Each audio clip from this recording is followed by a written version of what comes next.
Okay, good morning बच्चों। Good morning everyone. आई hope सभी लोग मुझे देख पा रहे हैं, है ना?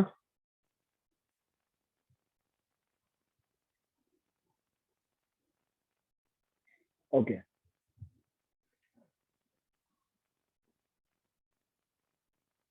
सब लोगों को मैं देख पा रहा हूँ। ओके, और अब सभी लोग just wait for 1 minute.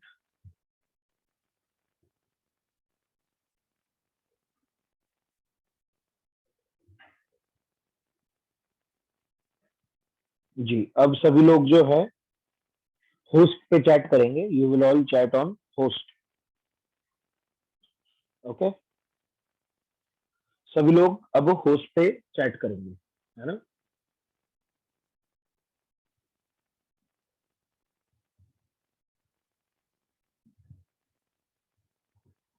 Okay, तो बच्चों मैंने आप लोगों को जो है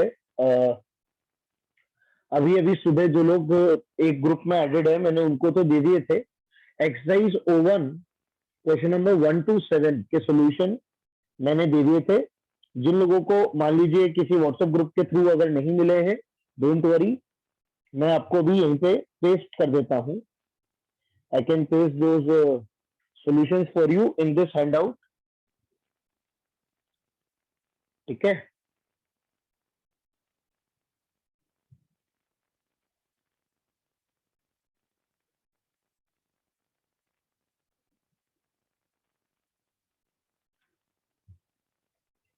ये लीजिए, ये exercise O1 question number 1 to 7 के सॉल्यूशंस है।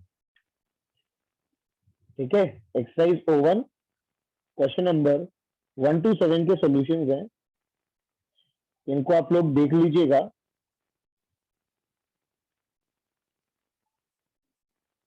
ये लीजिए,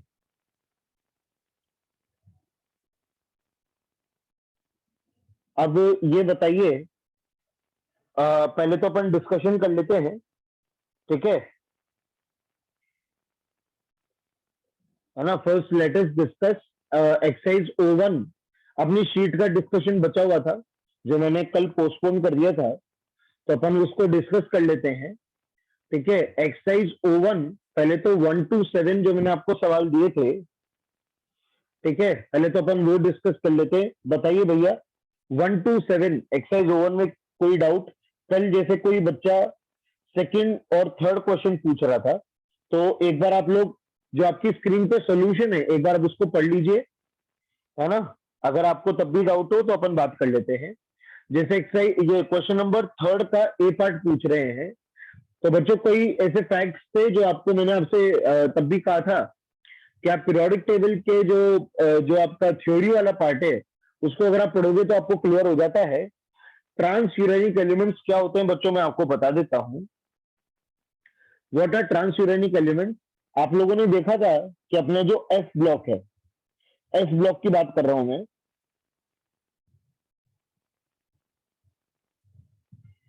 ये आपका एस ब्लॉक है। याद करिए, इधर तो सीरियम और इधर थोरियम था। मैं एस ब्लॉक की बात कर रहा हूं। ठीक है, आई थिंक सभी लोगों को मेरी साउंड आ रही है। सभी लोगों को मेरी साउंड आ रही है? Yes, everyone can hear me, right? Okay,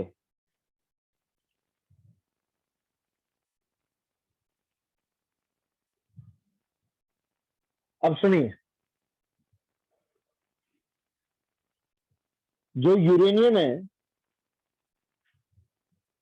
बच्चों, जो यूरेनियम है वो इधर कहीं आता है। अगर आप लोगों को याद हो, थोरियम का एटॉमिक नंबर होता है 90। याद करिए, मैंने आपको एक्टिनाइड्स लिखवा रखे हैं फ्रॉम 90 to 103। एक्टिनाइड्स एक्टिनाइड्स का मैंने आपको एटॉमिक नंबर लिखवा रखा है, 90 से लेकर 103 तक होता है। बच्चों मैं आपको बताना चाहूंगा कि यूरेनियम जिसका एटॉमिक नंबर 92 है, यूरेनियम जिसका एटॉमिक नंबर 92 है, क्या आप लोगों को पता है कि वो अपनी पीरियोडिक टेबल का लास्ट नेचुरल एलिमेंट है? It is the last natural element of our periodic table. उसके बाद जो भी एलिमेंट्स आते हैं, यूरेनियम के बाद जितने भी एलिमेंट्स आते हैं, कौन कौन से एलिमेंट्स आते हैं? ये सारे टिल 103 जितने भी एलिमेंट्स आते हैं, या उसके बाद जितने भी एलिमेंट्स आते हैं इन डी ब्लॉक टिल 118, मतलब बोल सकते हो from 93 to 180 all are man made और synthetic, all are man made और सिंथेटिक। तो बच्चों इन्हीं एलिमेंट्स को फ्रॉम 93 to 180 इनको बोलते हैं transuranic elements, transuranic elements. और ये जो यूरेनियम है ये लास्ट नेचुरल एलिमेंट। ये फैक्ट आपकी शीट के अंदर लिखा हुआ था, जब मैंने आपसे कहा था कि शीट को आप पढ़ लीजिएगा, पेज नंबर 34 तक पढ़ लीजिएगा, तो ये वहीं पे फैक्ट्स के अंदर लिखा हुआ था। चाहो तो मैं आपको चेक भी करवा सकता हूं, ठीक है? आपकी शीट के अंदर ये लिखा हुआ था, ठीक है? तो ये है। तो और बताइए 1 to 7 में और किसी को और कोई डाउट? क्वेश्चन नंबर 1 to 7, 1 से लेकर 7, एक्सरसाइज O1। वैभव पाटीदार बेटा थर्ड क्वेश्चन में अपन डिस्कस कर रहे हैं। थर्ड क्वेश्चन में कौन सा ऑप्शन, ये बोल। थर्ड क्वेश्चन डिस्कस कर रहे हैं, थर्ड क्वेश्चन का ऑप्शन बोल। अमन साहू, अनोमलस का मतलब होता है कॉन्ट्रोवर्शियल। अनोमलस का मतलब होता है कॉन्ट्रोवर्शियल, है ना? ये है। ओके, अब मैं आता हूं अगले पेज पे। जो लोग जिस भी क्वेश्चन में डाउट बता रहे हैं, ये लीजिए आपके सामने सोल्यूशन है, एक बार सभी लोग सोल्यूशन देख लो। आपके सामने सोल्यूशन है, सभी लोग एक बार सोल्यूशन देख लो। सोल्यूशन देखने के बावजूद अगर आपको डाउट है तो पूछ लीजिए, वरना अपन पढ़ना चालू करते हैं।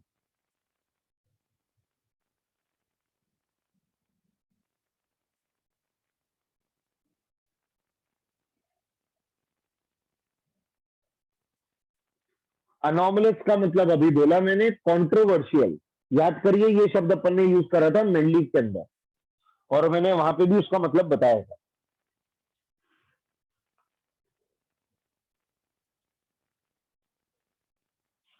कंट्रोवर्शियल का मतलब बेटा कि अब बोला ये गया था कि मैं इंक्रीजिंग एटॉमिक मास में लगा रहा हूं। मेंडलीव ने क्या बोला था कि मैं इंक्रीजिंग एटॉमिक मास में एलिमेंट्स को जमा रहा हूं, पर कई जगह आप क्या देखते हो कि जिसका मास कम है वो आगे लगा हुआ है। इंक्रीजिंग नहीं, डिक्रीजिंग ऑर्डर आ रहा है। हाँ, अनोमलस को आप एक्सेप्शन टाइप भी मान सकते हो, एक्सेप्शन, है ना? अनोमलस को आप एक्सेप्शन भी बोल सकते हो। आदित्य रंजन बेटा टेक्नीशियम सिंथेटिक है, बेटा टेक्नीशियम सिंथेटिक है।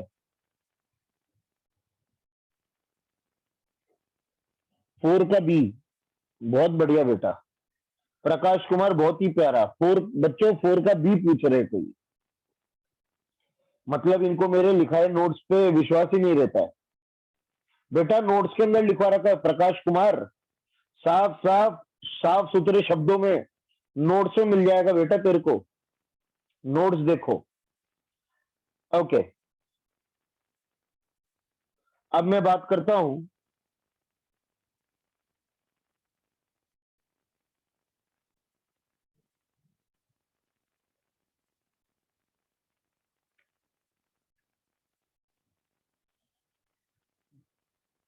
यश मोहितकर बेटा ऐसी आपकी गलत जानकारी है। ऐसा कुछ नहीं कि डॉबरा ने 3 ही ट्रेड दिए थे। वंशिका रॉन्ग। वंशिका नोट्स देखो। ओके, अब 7th क्वेश्चन देख लीजिए बच्चों। जिन लोगों को 7th क्वेश्चन में डाउट था, ये सॉल्यूशन है।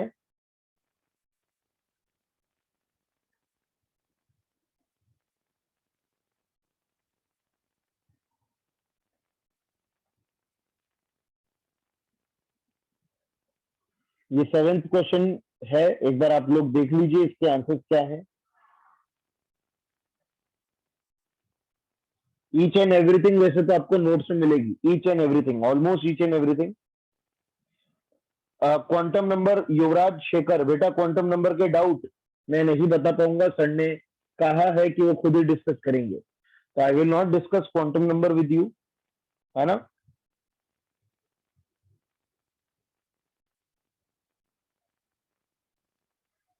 लैंथेनाइट कॉन्ट्रैक्शन आज पढ़ेंगे बेटा। Arpit Singh, we will discuss lanthanide contraction today, ठीक है। ओके, अब सुनिए,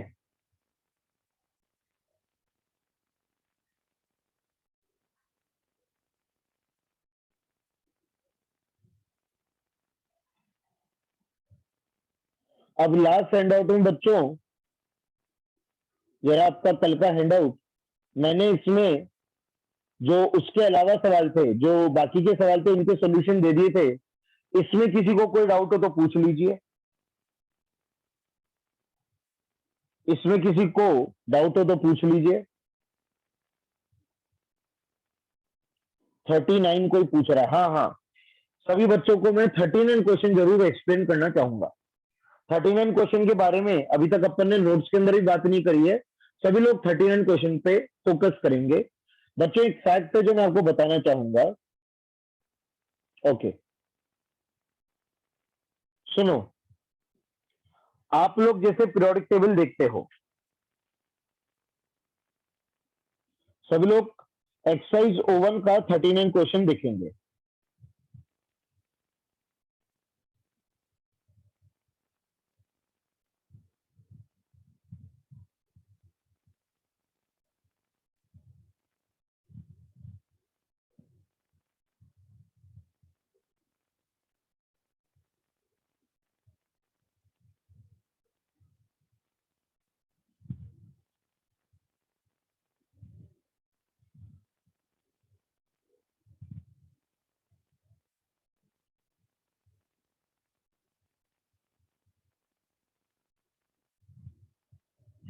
अब सुनो बच्चों, क्या आपको पता है कि हर पीरियड में कितने एलिमेंट्स होते हैं?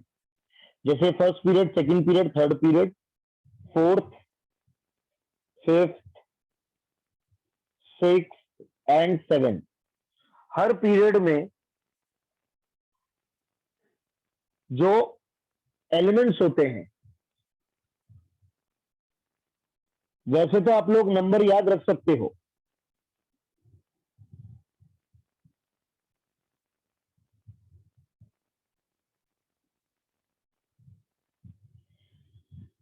जैसे इसमें 2 ही एलिमेंट होते हैं, इसमें 8 एलिमेंट होते हैं, इसमें भी 8 होते हैं, इसमें 18 होते हैं, इसमें भी 18 होते हैं। ये पीरियड नंबर 4, 5, 6 और 7, इसमें बच्चों 32 होते हैं, इसमें भी 32 होते हैं। तो ये आप स्केलेटन नहीं भी बनाओगे तो भी चलेगा, you don't have to draw this, ये एक्चुअली डिस्कशन का पार्ट है, ये शीट डिस्कशन का पार्ट है बच्चों, इसको नोट्स में नहीं भी बनाओगे चलेगा, इट्स ओके, ठीक है। अब बच्चों कई बार क्या है, वैसे तो अगर जैसे आपको ये नंबर याद है तो फिर तो अच्छी बात है, जिनको ये नंबर याद नहीं है, मान लीजिए किसी को ये 2, 8, 8, 18, 18, 32, 32, अगर ये नंबर याद नहीं है तो फिर प्रॉपर इसके अंदर एक फॉर्मूला है कि आप किसी पीरियड के अंदर कितने एलिमेंट से उसको निकाल सकते हो। The formula goes like this कि p+1/2 का whole square into 2, these are the number of elements in odd periodic number, in odd period number।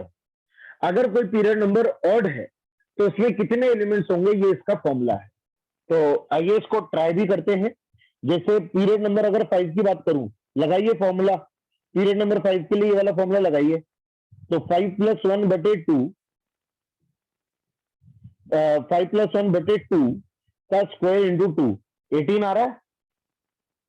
क्या ये 18 आ रहा है? बिल्कुल आ रहा है। तो देख सकते हो आप 18 एलिमेंट्स आ रहे हैं, ठीक है। ये देखिए आप, उसी तरह से अगर आप इवन के लिए लगाओगे, फॉर इवन, इसको हटा देता हूं,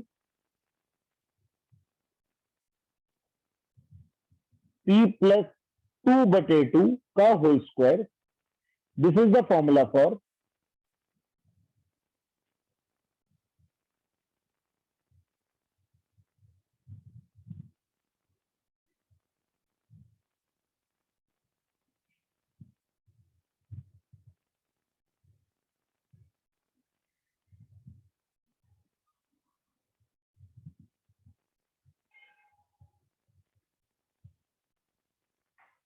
this is the formula for number of elements in even period number.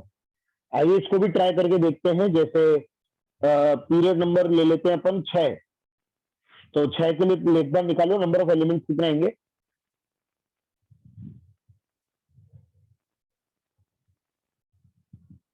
तो 6 के लिए आ जाएगा 6 प्लस 2/2 का होल स्क्वायर इंटू 2।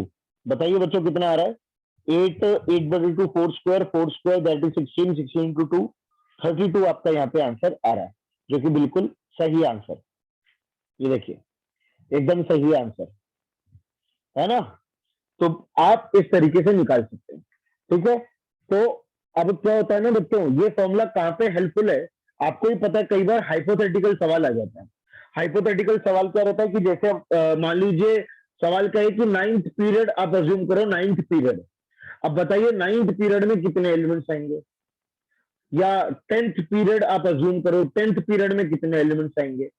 तो आप आराम से इस फॉर्मूले में, इन दोनों फॉर्मूले में 9th पीरियड पूछा तो फिर ऑड हो गया, तो ऑड के केस में ऊपर वाले में लगा देना, और 10th पीरियड अगर पूछा तो नीचे इवन हो गया तो नीचे वाले इसमें लगा देना, और आपको बहुत आराम से आंसर मिल जाएगा। अब आता हूं बच्चों, जो क्वेश्चन आपको पूछा था 39th क्वेश्चन, अब मैं उस क्वेश्चन के ऊपर आ रहा हूं। अच्छा एक चीज गौर करवाना बच्चों, यहाँ पर ये जो 2 मल्टीप्लाई हो रहा है ना, ये जो यहाँ पे 2 मल्टीप्लाई हो रहा है बाहर, ये एक्चुअली 2 जो है इसके मायने ये है कि number of electrons in an orbital, number of electrons in an orbital क्या होते हैं, वो ये 2 है। सभी लोग समझ गए क्या। आप ही बताइए अपन एक ऑर्बिटल में कितने इलेक्ट्रॉन बढ़ते हैं, 2 ही तो बढ़ते हैं। मान लीजिए ये एक ऑर्बिटल है, आप उसमें कितने इलेक्ट्रॉन बढ़ते हो, 2 इलेक्ट्रॉन बढ़ते हो, तो ये 2 के हिसाब से है, ये इसी 2 के हिसाब से है। समझ गए ना, तो ये है। अब आता हूं मैं उस क्वेश्चन पे जो सवाल वहां पे पूछा गया था। अब आपको क्वेश्चन समझ में आ जाएगा। 39th क्वेश्चन कहां गया, अच्छा वो उस वाले में है। ये देखो, ये कल वाले हैंडआउट में मैंने आपको दे दिया था, कल वाले हैंडआउट में दे दिया था। तो जैसा कि आप जानते हो, अगर मैं वो 2 हटा दूं ना बच्चों, हाँ अगर मैं वहां से 2 हटा दूं, तो ये जो फॉर्मूला है ऑड का और इवन का, ये आपको नंबर ऑफ ऑर्बिटल्स देगा। ये आपको क्या देगा, नंबर ऑफ ऑर्बिटल्स। और आप ऑर्बिटल्स को नंबर ऑफ इलेक्ट्रॉन से मल्टीप्लाई कर दोगे। तो देखो सिंपल सी बात है, उसने कहा कि अगर आप ये मान लो, सवाल ने कहा कि अगर आप ये मान लो कि हर ऑर्बिटल में 3 इलेक्ट्रॉन आ पा रहे हैं, if you assume that each orbital can hold 3 electrons, तो बताइए 9th पीरियड में कितने एलिमेंट्स आएंगे। पहले तो इस सवाल को समझिएगा, ऑब्वियस बात है सवाल हाइपोथेटिकल सवाल है, और इसमें 2 जगह बहुत बड़े बड़े एजम्पशन लिए हैं। पहली बात तो 9th पीरियड की बात कर रहा है, क्या अपने पीरियोडिक टेबल में 9 पीरियड है। Does our periodic table have 9 period, no, it has only 7 period. तो पहले तो ये हाइपोथेटिकल 9th पीरियड पे चला गया। दूसरी बात, क्या अपन एक ऑर्बिटल में 3 इलेक्ट्रॉन भरते हैं, क्या हम अपने यूनिवर्स में, अपने क्वांटम नंबर्स में क्या 3 इलेक्ट्रॉन भरते हैं, नहीं 2 भरते। तो इसने एक और बड़ा असम्पशन लिया कि नहीं साहब हम तो ऑर्बिटल में 3 इलेक्ट्रॉन भरेंगे, तो भरो भैया। तो अब फॉर्मूला सिंपल सी बात है, फॉर्मूला क्या हो जाएगा आपका, क्योंकि ये ऑड है p+1/2 का होल स्क्वायर, और बाहर मल्टीप्लाई करना पड़ जाएगा 3, बाहर का मल्टीप्लाई करना पड़ जाएगा 3 बस, और आपको आंसर आ जाएगा। यहाँ पे p की वैल्यू 9 पुट कर दीजिए। बोलो भाई ये क्वेश्चन सभी लोगों को क्लियर हो गया क्या, क्या ये क्वेश्चन सभी लोगों को क्लियर है क्या बच्चों, है ना। ठीक है, तो आपको आज एक नई चीज पता चली कि किसी भी पीरियड में अगर आपको एलिमेंट्स निकालने हैं तो ये 2 फॉर्मूले आप ध्यान रख सकते हैं, है ना। किसी भी पीरियड में अगर आपको एलिमेंट्स निकालने हैं तो आप ये 2 फॉर्मूले ध्यान रख लोगे। आप चाहो तो इसको नोट्स में भी लिख लेना, कॉपी नोट्स। पीरियोडिक टेबल वाला जो पोर्शन था ना, पीरियोडिक टेबल वाला पोर्शन जहां पे अपन ने 4 ब्लॉक्स बनाए थे, वहां पे अगर आपके पास नोट्स में कहीं पे भी जगह हो तो आप इसको नोट्स में जरूर कॉपी कर ले, कॉपी इन नोट्स। ठीक है, ओके। हाँ जी, अब बताइए इसके अलावा जो मैंने लास्ट सवाल दिए थे उनमें किसी में और कोई डाउट है क्या। ये तो क्वांटम नंबर का सवाल है, ये पैरामैग्नेटिक डायमैग्नेटिक, ये तो क्वांटम नंबर्स के सवाल है। ठीक है, 35 क्वांटम नंबर का सवाल है, ये आपसे हो ही गया होगा। इनमें से कौन सा एस ब्लॉक का एलिमेंट है, आप लोगों ने इसको लिख लिया होगा, कोई दिक्कत ही नहीं है इसमें, है ना। अमन बेटा, अमन जो कह रहे हैं कि मुझे सॉल्यूशन नहीं मिले, बेटा सारे सॉल्यूशन मैंने हैंड आउट में पेस्ट कर दिए थे, और वो हैंड आउट आपके LN प्लस पे मैंने अपलोड कर दिया था। आप व्हाट्सएप ग्रुप के भरोसे मत रहो, सारा मटेरियल आपको LN प्लस के हैंड आउट के थ्रू मिल रहा है। वाई यू आर सेइंग कि मुझे व्हाट्सएप ग्रुप में ऐड कर लो या ये वो, आपको सब कुछ LN प्लस के हैंड आउट में मिल रहा है, और LN प्लस से हैंड आउट आप डाउनलोड कर सकते हो, है ना। और ये बात बहुत बार मैं बोल चुका हूं। ओके, और क्वेश्चन जैसे ये 41 वाला, बेटा ये भी क्वांटम नंबर का है, जो भी ऋतिक त्रिवेदी, ऋतिक बेटा ये क्वांटम नंबर का सवाल है, और क्वांटम नंबर की शीट का डिट्टो सवाल है। ऐसा ही सवाल आपकी क्वांटम नंबर शीट के अंदर था, इसमें आपको कैसे डाउट हो सकता है ना। ओके,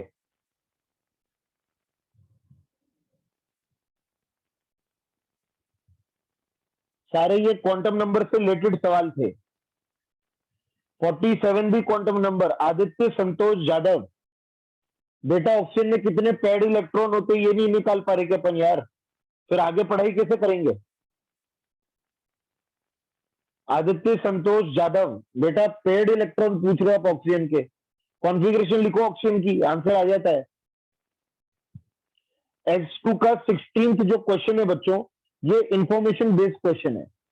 अगर आपको इसकी जानकारी है तो अच्छी बात है, नहीं है ये फैक्ट्स है, actually these are facts, facts related to elements. अगर आपको इनकी जानकारी है अच्छी बात है, नहीं है तो आप इनको याद कर लीजिए। You have to remember these all, ठीक है, आपको इनको याद करना पड़ेगा, ठीक है, you have to remember these.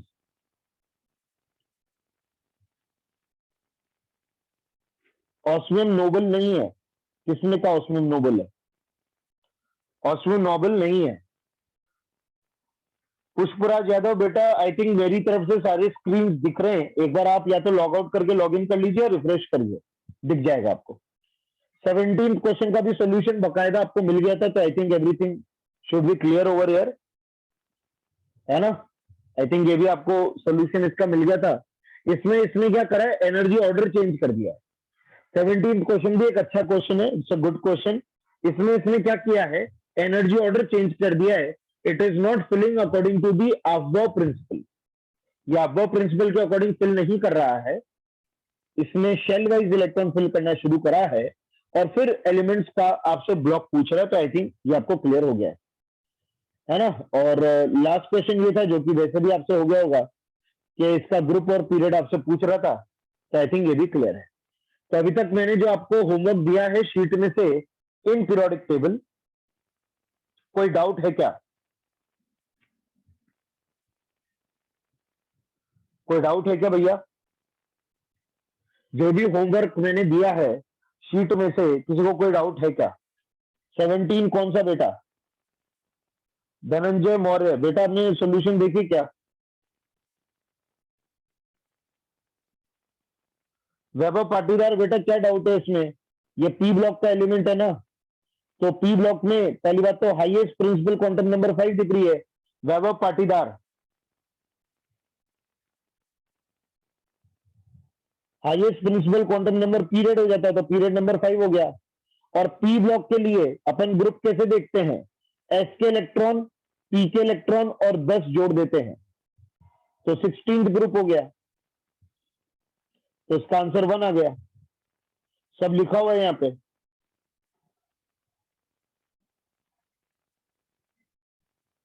ठीक है, ओके।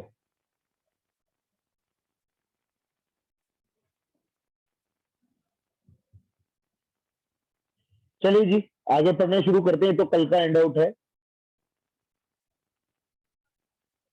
इसमें मैंने कुछ अगर जानकारी दी तो मैं वहां पे पेस्ट कर दूं, मैंने ओके।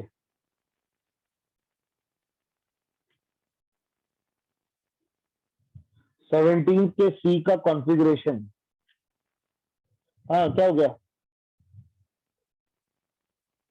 नहीं, यहाँ पे 4s2 आएगा, ये मिसप्रिंट है, 4s2 आएगा। सी में थोड़ी सी बेटा करेक्शन है, 4s2 आएगा ये। तो 10 और 18, 28, 28 प्लस 2 और 1, है ना? ठीक है, 4s2 4p1 आएगा। ठीक है, ओके। आगे पढ़ना चालू करें बच्चों, अभी तक सब कुछ क्लियर है, ईच एंड एवरीथिंग? ओके, आज का लेक्चर बहुत ज्यादा इंपॉर्टेंट है, सभी लोगों से मैं कहूंगा आज के लेक्चर में प्रॉपर फोकस रखिएगा, बहुत ज्यादा इंपॉर्टेंट आज का लेक्चर है ना? तो सभी लोग बहुत ध्यान से सुनना।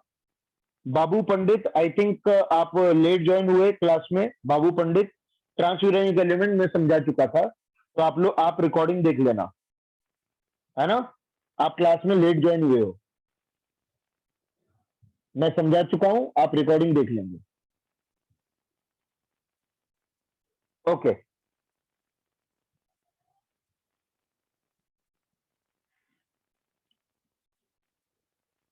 आदित्य ये भी मैं समझा चुका हूं, एनोमलस का मतलब आप भी रिकॉर्डिंग देख लेंगे। आदित्य, एनोमलस का मतलब भी मैं समझा चुका हूं, please see the recording. Okay, group की बात चल रही थी, यहां तक हो गया।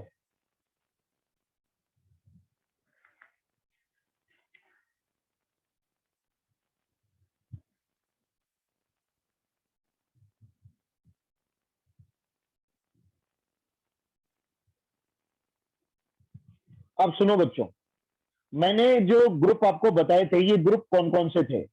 मैंने कुछ ग्रुप अभी यहाँ पे नहीं लिए थे। पहले तो बात चल रही थी कि हम ग्रुप में चल रहे थे for S and P block elements, हम ग्रुप में चल रहे थे for S and P block elements. ठीक है, मैंने कौन कौन से ग्रुप के लिए बात कर ली है? जैसे मैंने ग्रुप 1 के लिए बात कर ली है, ग्रुप 2 के लिए बात कर ली है। ये कौन सा ग्रुप है बच्चों? ग्रुप 15, ग्रुप 16, ग्रुप 17 और ग्रुप 18। पर बच्चों अपने ये तो पूरा हो गया s block, this is whole s block. पर अभी पी ब्लॉक के 2 ग्रुप मैंने यहाँ पे नहीं लिए हैं। I haven't taken the 2 groups of P block, अभी भी पी ब्लॉक के 2 ग्रुप बचे हैं। ठीक है, तो पी ब्लॉक के वो 2 ग्रुप मैंने क्यों छोड़े हैं? क्योंकि बच्चों उनके अंदर है एक बहुत important concept, there is a very important concept involve in that group. तो मैं बात करना चाहूंगा ग्रुप 13 की। सभी लोग प्रॉपर फोकस रखिएगा, मैं क्या बोलने जा रहा हूं। आइए ग्रुप 13 के एलिमेंट्स लिखते हैं। बैंगन, आलू, गाजर इन थैला, यानी boron that is 1s2 2s2 2p1, aluminium 1s2 2s2 2p1 2p6 3s2 3p1। मैं साथ साथ उनका एटॉमिक नंबर भी लिखता चल रहा हूं। एटॉमिक नंबर है इसका तो 5, इसका 13, 31, 49 और 81। ये मुझे ध्यान है, एटॉमिक नंबर मुझे ध्यान है। 1s2 2s2 2p6, 3s2 3p6, 4s2 3d10 4p1। ठीक है, क्या सभी लोग ऐसे ही इलेक्ट्रॉनिक कॉन्फ़िगरेशन लिखना जानते हो? क्या सभी लोग ऐसे ही इलेक्ट्रॉनिक कॉन्फ़िगरेशन लिखना जानते हो? है ना? बिल्कुल। हम बोल सकते हैं एनर्जी ऑर्डर वाइज ही लिखते हैं, है ना? We are writing according to the energy order wise. ठीक है, इंडियम की बात कर ले। 1s2 2s2 2p6, 3s2 3p6, 4s2 3d10 4p6, 5s2 4d10 5p1। ये इंडियम का कॉन्फ़िगरेशन है पूरे। हाँ, क्वेश्चन में कई बार बच्चों इस अकॉर्डिंग नहीं लिखा जाता है, बट आप लोगों को तो ऐसे ही लिखने की प्रैक्टिस डालनी है। क्वेश्चन में जरूरी नहीं है हर बार कॉन्फ़िगरेशन ऐसे लिख कर दिया जाए, बट आप लोगों की प्रैक्टिस इसी तरह की होनी चाहिए। ठीक है, ओके। नेक्स्ट है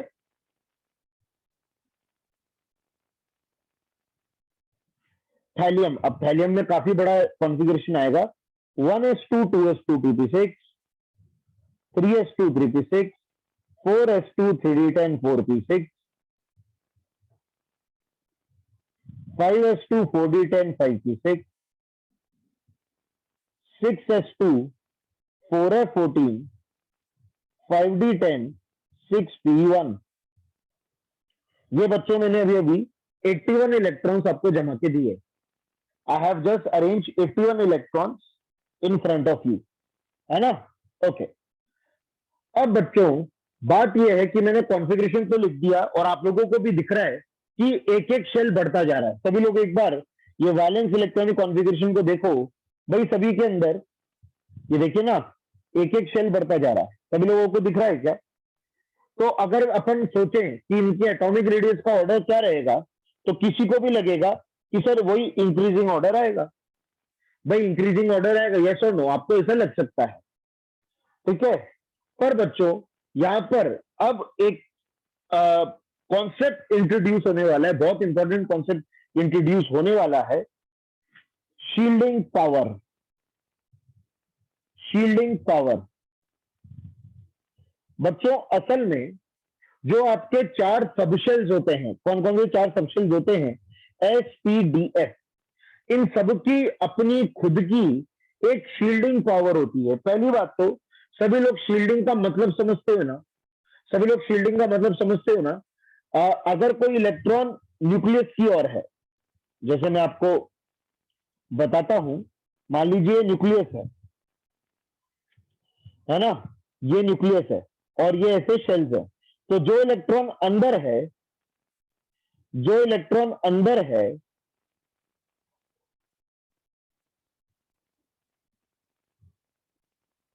वो बाहर वाले इलेक्ट्रॉन को रिपेल करता है। वो बाहर वाले इलेक्ट्रॉन को क्या करता है? रिपेल करता है। Now this force is called shielding power and और this process is called shielding shielding process. इसी को क्या बोलते हैं? शील्डिंग बोलते हैं। जब अंदर वाले इलेक्ट्रॉन बाहर वाले इलेक्ट्रॉन को रिपेल करें, when inner electrons repel the outer electrons, this is called shielding. इसी को क्या बोलते हैं? शील्डिंग। जब अंदर वाले इलेक्ट्रॉन बाहर वालों को रिपेल करते हैं, इसी को क्या बोलते हैं? शील्डिंग। अब सुनिएगा मेरी बात, असल में ये जो शील्डिंग की ताकत है, ये जो शील्डिंग की बोल सकते हैं कैपेबिलिटी है, the capability of shielding is highest for s, then lower for p, then lower for d and lowest for F.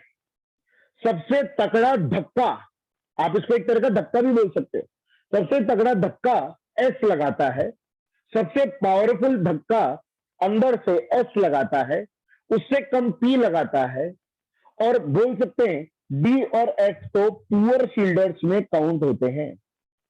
D और f are counted as poor shielder.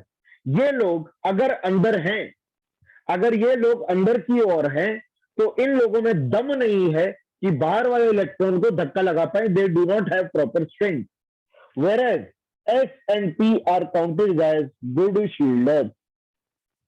They are counted as good shielder. ठीक है? अब ऐसा क्यों है sir? Why? ये भेदभाव क्यों? Why this discrimination? Why this polarity? तो ऐसा डाउट आपके दिमाग में आ सकता है, तो मैं आपको इसको एक्सप्लेन कर सकता हूं। I can explain you this. अब सुने, देखो साहब, क्या आप सभी लोग इलेक्ट्रॉन फिलिंग ऑर्डर जानते हो? क्या आप सभी लोग इलेक्ट्रॉन फिलिंग ऑर्डर जानते हो? 1s 2s 2p, है ना? तो मान लीजिए न्यूक्लियस होता है ना? दिस इज द न्यूक्लियस, और इलेक्ट्रॉन ऐसे बढ़ता है, पहले 1s में बढ़ता है, फिर 2s में बढ़ता है, फिर 2p में बढ़ता है, फिर 3s में बढ़ता है। मैं आपसे ये कहना चाहूंगा कि आप ये जो प्रिंसिपल क्वांटम नंबर है उस पर ध्यान मत दो, आप ये ध्यान दो कि कौन सा सबशेल न्यूक्लियस के पास आया। आप सोचिए, ये न्यूक्लियस है, this is the nucleus. Nucleus के सबसे पास वाली सीट किसको मिली? सबसे पास, यानी भरपूर अट्रैक्शन न्यूक्लियस का किसको मिला? एस को मिला। एस को मिला मतलब अगर वही है ना फ्रंट सीट, फ्रंट सीट मतलब थिएटर में एकदम फ्रंट सीट किसको मिली? एस को। तो जैसे ही एस को फ्रंट शीट मिली, इसको दो बेनिफिट मिले। एक तो न्यूक्लियस से भरपूर अट्रैक्शन, इसका न्यूक्लियस से अट्रैक्शन रोकने वाला कोई नहीं है। इसके इसके और न्यूक्लियस के बीच में कोई है क्या? कोई भी तो नहीं है, सबसे आगे बैठा हुआ है ना, सबसे आगे बैठा हुआ है, तो इसका न्यूक्लियस से अट्रैक्शन कोई नहीं रोकेगा। और साथ ही साथ इसको लाइसेंस मिलता है कि तू अब जो भी तेरे आगे आता जा रहा है, तू सबके जूते दे सकता है, यू कैन रिपेल एवरीवन। इसको दो फायदे मिले कि एक तो फ्रंट सीट, साथ ही साथ अब आगे जितने भी सबसे आएंगे तू सबको रिपेल कर सकता है, क्योंकि तू सबसे अंदर है। सब लोगों को फील आ रही है क्या बात जो मैं कह रहा हूं? सभी को फील आ रही होगी इस बात की, राइट? तो एस एस काफी फायदे में, एस काफी फायदे में कि न्यूक्लियस के एकदम पास, और अब जितने भी लोग आएंगे वो उनको शील्ड कर सकता है। अच्छा, दो लोगों के बाद ही सही, पर अगला नंबर किसका आ गया? बहुत जल्दी नंबर किसका आ गया? पी का, है ना? अब अगला नंबर किसका आ गया? पी का। अब सोचो, पी भी फायदे में है। पी को चलो एस तो रिपेल कर रहा है, पर सिर्फ एस ही रिपेल कर रहा है। पी को भी कौन रिपेल कर रहा है? सिर्फ एस ही रिपेल कर रहा है, बाकी और कोई रिपेल नहीं कर रहा है। ठीक है, अब सोचो डी कब आता है, तो 3s 3p। अब ये सभी लोग रिपल्शन की बारात है। ये जितने भी लोग इकट्ठे हो रहे ना, ये सब अपने हाथ में जूता लेकर बारात का स्वागत करने के लिए तैयार है। अब सोचिए, 4s के बाद आता है ये 3d। भाई साहब, आगे इतने लोग तैयार है इसको रिपेल करने के लिए। सोचो, ये इतने लोगों से रिपल्शन खाएगा, ये इतने लोगों से रिपल्शन खाएगा। 3d will be repelled by these many people. और इतने लोगों से जूते खाने के बाद आप इससे कह रहे हो कि जा अब तू रिपेल कर। अरे उसमें जानी कहां बचेगी? जो आदमी खुद इतना रिपल्शन खाया हुआ है, वो किसी और को रिपेल करने के काबिल होगा क्या? Will he be able to repel the other people? No. सभी लोग समझ गए क्या? तो बात यह है कि because D comes after so many subshell and has that many repulsion, खुद उसने इतना रिपल्शन खाया हुआ है, तो वो दूसरे को क्या रिपेल करेगा? और चलो ये बात तो रही डी की। एफ का सुन के आप सभी लोगों के ऑनलाइन आंसू आ जाएंगे। एफ का सोचिएगा, एफ की क्या रेल बनाते होंगे लोग बाग। एफ का नंबर कब आता है? सोच के मजे आ जाएंगे आपको। 3d 4s 4p 5s 4d, है ना? 5p 6s, और अब आया ये 4s। भाई साहब, ये लो, ये 4s है। ये लाइन देख रहे हैं आप?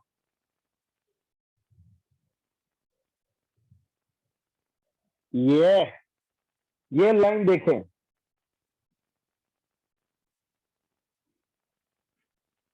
भाई साहब, आए हाय, ये सभी लोग पान पराग से इसके स्वागत करने के लिए आतुर हैं। ठीक है, तो बात अब ये है कि एफ को इतना मारा, एफ को इतनी शील्डिंग मिली, और अब एफ को बोला जा रहा है जाओ आप बाहर वालों को शील्ड करो। अब एफ को बोल रहे हो कि जाओ बाहर वालों को शील्ड करो। आप ही बताइए, जो खुद इतना शील्डेड हो वो किसी को क्या शील्ड करेगा? तो बात अब यह है कि the closer the subshell is to the nuclear. अब इसको और मैं एक अलग लैंग्वेज में फ्रेम कर रहा हूं कि कोई सबशेल जितना न्यूक्लियस के पास था ना, वो उतना अच्छा शील्डर था, और जो सबशेल न्यूक्लियस से जितना दूर था उतना पुअर शील्डर था, है ना? मेरी और एक और बात मेरी कान खोल के सुनना, आई am not talking about 3d और 4d, I am talking about D. मैं प्रिंसिपल क्वांटम नंबर वाइज बात नहीं कर रहा हूं यहाँ पे। मेरे को 3d और 4d से मतलब नहीं है, मेरे को डी से मतलब है, मेरे को एफ से मतलब है, मेरे को एस से मतलब है, और मेरे को पी से मतलब है। I am not talking about the shell wise. मैं शेल वाइज बात नहीं कर रहा हूं, मैं सबशेल वाइज बात कर रहा हूं। ठीक है, तो आप लोग समझ पाए होंगे अब इस ऑर्डर को। आई थिंक अब आप समझ पाए हो। न्यूक्लियस के सबसे नजदीक कौन? S, so it is the best shielder. Nucleus के सबसे पास कौन? S, it is the best shielder. उससे थोड़ा सा दूर कौन? पी, बट ज्यादा दूर नहीं, that is why good shielder. पर दूर दूर वाले कौन कौन है? डी है और एस है, that is why they are poor shielder, है ना। और पुअर शील्डर से क्या मतलब है कि ये अब बाहर वालों को रिपल्शन करने से क्या कर देंगे? मना कर देंगे। ये बाहर वालों को रिपल्शन करने से क्या कर देंगे? मना कर देंगे। यहां तक ये पूरी कहानी समझ में आ गई क्या? एंड डोंट वरी, ये सारी बात मैं आपको इन थ्योरी लिखकर देने वाला हूं। ये पूरी बात मैं आपको थ्योरी में लिखकर देने वाला हूं। सारी चीजें आपको थ्योरी में मिलेगी, अभी लिखने वाला हूं। पर पहले अपन समझ लेते हैं। यहां तक सभी को समझ में आ गया? ओके, अब सुनो, अब आ जाइए यहां पे। हम क्या करने आए थे? हम एटॉमिक रेडियस कंपेयर करने आए थे। ओके, अब देखिएगा, बोरॉन है, एल्यूमिनियम है, गैलियम है, इंडियम है और थैलियम है। अब सुनो, मैं आपसे कह रहा हूं कि बोरॉन से एल्यूमिनियम रेडियस बढ़ता है, प्रॉपर बढ़ता है। ओहो, क्या बढ़ता है, क्या बात है। जैसे अभी तक यहां पर रेडियस बढ़ते आ रहे थे, जैसे अभी तक यहां पे रेडियस बढ़ते आ रहे थे, बिल्कुल उसी तरह से बोरॉन से एल्यूमिनियम रेडियस बढ़ता है। वंशिका, आपने वही बात कर दी जो मैं अभी आपसे कह रहा था। 3D और 4S में कंपेयर मत करिए, डी और एस में कंपेयर करिए। वंशिका सराफ, आपने भी वही डाउट पूछ लिया जो अभी मैंने बोला। Don't go according to the principal quantum number. 3 और 4 से कोई मतलब नहीं है आपको। We are here to talk about S and SPDS. सभी लोग समझ जाओ उस बात को। ओके, अब सुनो, कृष्णा रेलवानी, बेटा आपको अगर फ्लेटर्स रूल पढ़ाया था तो आप एक बार कैलकुलेट करके देखिएगा। कृष्णा रेलवानी, जो आप डाउट पूछ रहे हैं, what you do is you take element potassium, एक बार आप 2s2p के लिए सिग्मा निकालना और एक बार 3s3p के लिए सिग्मा निकालना, you will get your answer. ठीक है? ओके, अब सुनिए, बोरॉन से एल्यूमिनियम तो रेडियस बढ़ता है। अब मैं अपनी बात कंपेयर करता हूं। बोरॉन से एल्यूमिनियम रेडियस बढ़ता है जैसे अभी तक बढ़ता आ रहा था, पर बच्चों ध्यान से देखिएगा, एल्यूमिनियम से गैलियम रेडियस बोल सकते हैं कम हो जाता है या ऑलमोस्ट कांस्टेंट हो जाता है। इस सिंबल को कोई समझ पाया क्या? तुमने आज तक ये सिंबल देखा होगा और ये सिंबल देखा होगा, है ना। तो इन दोनों सिंबल को ऐड कर दो, इन दोनों सिंबल को ऐड कर दो तो ये वाला सिंबल बन जाता है। इसका मतलब ये है लेस देन और ऑलमोस्ट सिमिलर। इस सिंबल का मतलब क्या होता है? गैलियम की साइज एल्यूमिनियम से कम है या ऑलमोस्ट सिमिलर है। दोनों चीजें बोली जा सकती है। पर हाँ, गैलियम की साइज बच्चों एल्यूमिनियम से कम हो गई। अरे सर, ये क्या हो गया? क्योंकि इसमें तो शेल ज्यादा थे, इसमें तो 4 शेल है और एल्यूमिनियम में 3 शेल है। इसको अगर और फील करना है तो मान लीजिए एल्यूमिनियम और गैलियम फ्रूट है, फ्रूट। गैलियम 4 छिलके वाला फ्रूट है, एल्यूमिनियम 3 छिलके वाला फ्रूट है। बोला यह जा रहा है कि 4 छिलके वाला फ्रूट 3 छिलके वालों से छोटा है। 4 छिलके का फ्रूट 3 छिलके वाले से छोटा हो गया, ऐसे कैसे पॉसिबल है? अबे जिसमें 4 छिलके वो तो बड़ा होगा ना। तो अगर आप इसको सोच पा रहे हो, विजुलाइज कर पा रहे हो, समवॉट लाइक ये एक तरह से मतलब 4 छिलके वाला फ्रूट सिकुड़ गया, कॉन्ट्रैक्ट हो गया। अरे यस और no? And why did it happen? Why did it happen? The sole responsibility is upon 3D। ये सब कुछ इस पागल 3D 10 इलेक्ट्रॉनों की वजह से हुए हैं। ये जो यहाँ पे 10 3D के इलेक्ट्रॉन है, these are responsible for that. Why? Because they are poor shielder. Proper मुझे सुनिए, प्रॉपर समझिए। मैं बहुत आराम आराम से धीरे धीरे समझा रहा हूं। एक चीज और मैं बता दूं, ये जो मैं समझा रहा हूं, ये आगे की 3 जो प्रॉपर्टीज है, 2 प्रॉपर्टीज है। फॉर एग्जांपल आयोनाइजेशन एनर्जी और इलेक्ट्रॉन एफिनिटी, जो अपन एटॉमिक रेडियस के बाद पढ़ेंगे, उसमें भी ये यूज आएगा। तो यहां पर सभी लोगों को प्रॉपर कॉन्सेंट्रेशन से सुनना और समझना अनिवार्य है। सुनो मेरी बात, ये क्यों हुआ? एल्यूमिनियम की साइज क्यों कम हुई? Due to poor shielding of the electrons. अब समझना मेरी बात को, हाउ डिड इट कॉन्ट्रैक्ट? भैया ध्यान से देखिए, 2 चीजें हुई यहां पे। ये जो एटॉमिक नंबर होता है क्या होता है, ये जो एटॉमिक नंबर होता है क्या होता है? आयुष कुमार बेटा अभी रुक जा, मैं बाकी ग्रुप भी एक्सप्लेन करूंगा, जितना मैं पढ़ा रहा हूं उससे आगे मत दौड़ा करो। Ayush Kumar, I will explain all the groups, don't worry. अब सुनिए, यहां पर नंबर ऑफ प्रोटॉन्स कितने बढ़े? अरे 18 प्रोटॉन्स बढ़ गए। From aluminium to gallium there is increase of 18 protons. मतलब आपका जो न्यूक्लियस था, गैलियम का जो न्यूक्लियस था, उसमें 18 पॉजिटिव चार्ज जुड़ गया। पहले से 13 पॉजिटिव चार्ज था एल्यूमिनियम के अंदर, 13 प्रोटॉन से, यानी 13 पॉजिटिव चार्ज था। जब वो गैलियम एलिमेंट आया, 18 प्रोटॉन जुड़ गए, 31 प्रोटॉन हो गए। ठीक है, यानी आपका न्यूक्लियस एक बहुत स्ट्रॉन्ग मैग्नेट बन गया, एक बहुत स्ट्रॉन्ग मैग्नेट बन गया, है ना। इसको विजुलाइज करो, प्रॉपर विजुलाइज करो सभी लोग। मान लीजिए गैलियम का न्यूक्लियस है और ये बहुत स्ट्रॉन्ग मैग्नेट बन गया। ठीक है साहब, बन गया।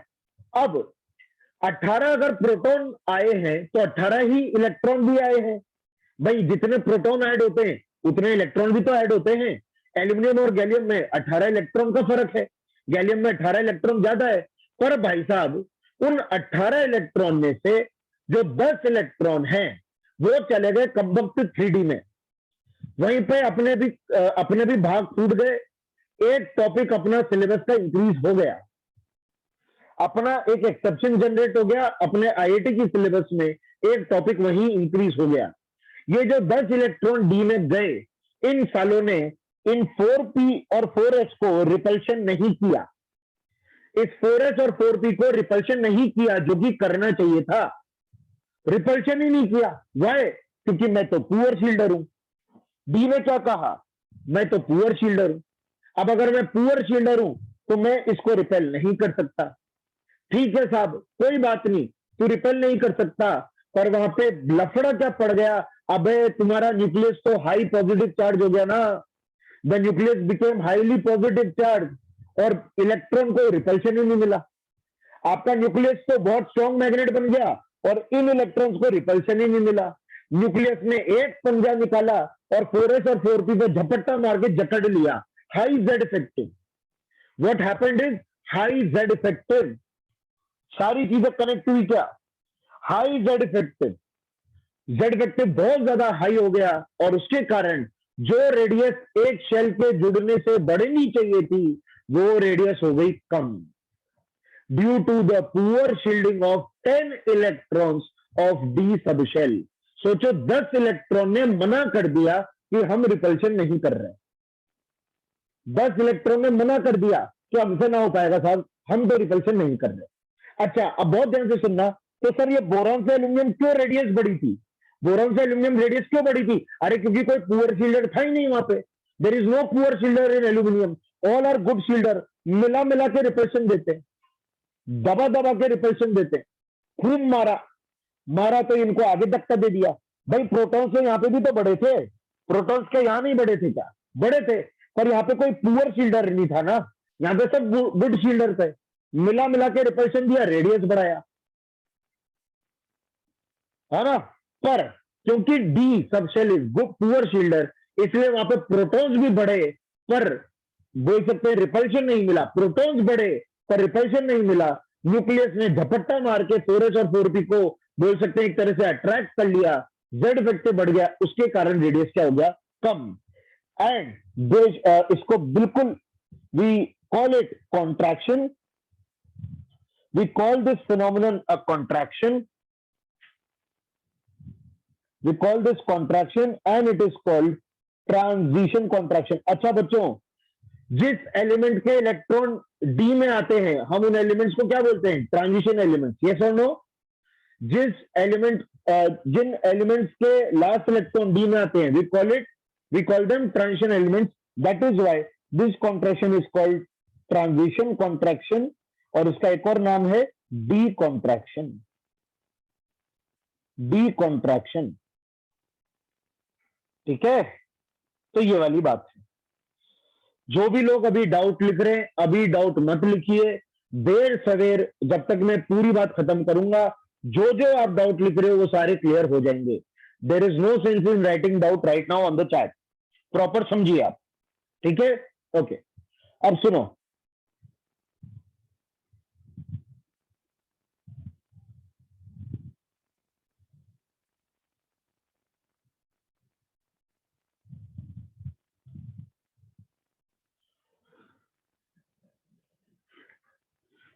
अब सुनिए,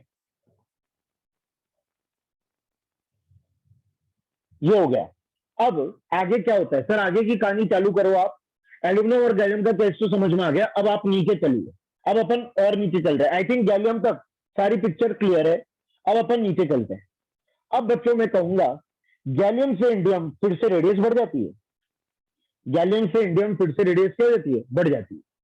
फिर से रेडियस बढ़ जाती है। अरे सर क्यों, अब यहाँ पे रेडियस क्यों बढ़ रही है बच्चों? माना यहाँ पे भी पुअर शील्डर तो है, अरे पर शेल भी तो बढ़ गया ना, शेल भी तो बढ़ गया ना। अच्छा, अब आप यहाँ पे 3D को नहीं देखोगे, 3D को इसलिए नहीं देखोगे, in indium you will not consider 3D, क्योंकि 3D के बाद गुड शील्डर्स भी आ गए। तो यहाँ पे 3D का effect, poor shielding effect cancel हो गया।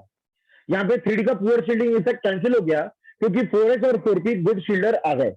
तो आपको ना तो 3D को देखना है ना 4S को देखना है, आपको यहाँ पे 4D को देखना है। आपको 3D को नहीं देखना, 4S को नहीं देखना, 4P को नहीं देखना, you have to just see 4D, है ना। अब सुनो बच्चों, गैलियम से इंडियम रेडियस क्यों बढ़ी? क्योंकि 3D भी पुअर शील्डिंग कर रहा था, 4D भी पुअर शील्डिंग कर रहा था। दोनों की पुअर शील्डिंग का इफेक्ट क्या हो गया, कैंसिल। दोनों की पुअर शील्डिंग का इफेक्ट क्या हो गया, कैंसिल। अरे पुअर शील्डिंग इसने भी करी, इसने भी करी, तो दोनों का जो कॉन्ट्रैक्शन हो गया वो हो गया कैंसिल। और साथ ही साथ एक शेल भी तो बड़ा है, 4 से 5th शेल भी तो बड़ा है ना। अरे एक शेल जुड़ा है ना इंडियम में, तो पुअर शील्डिंग दोनों में कॉमन, और एक शेल बड़ा है, इसी वजह से इसके अंदर कोई स्पेशल कॉन्ट्रैक्शन नहीं आएगा। गैलियम से इंडियम रेडियस बढ़ेगा, गैलियम से इंडियम रेडियस क्या होगा, बढ़ेगा, है ना। तो ये है, ठीक है, तो ये वाली बात है। ओके,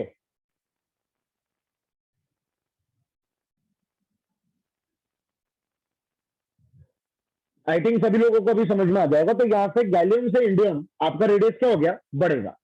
ठीक है, अब सुनो, थैलियम के अंदर, थैलियम के अंदर फिर से आपको क्या देखने को मिलता है, the radius almost become similar.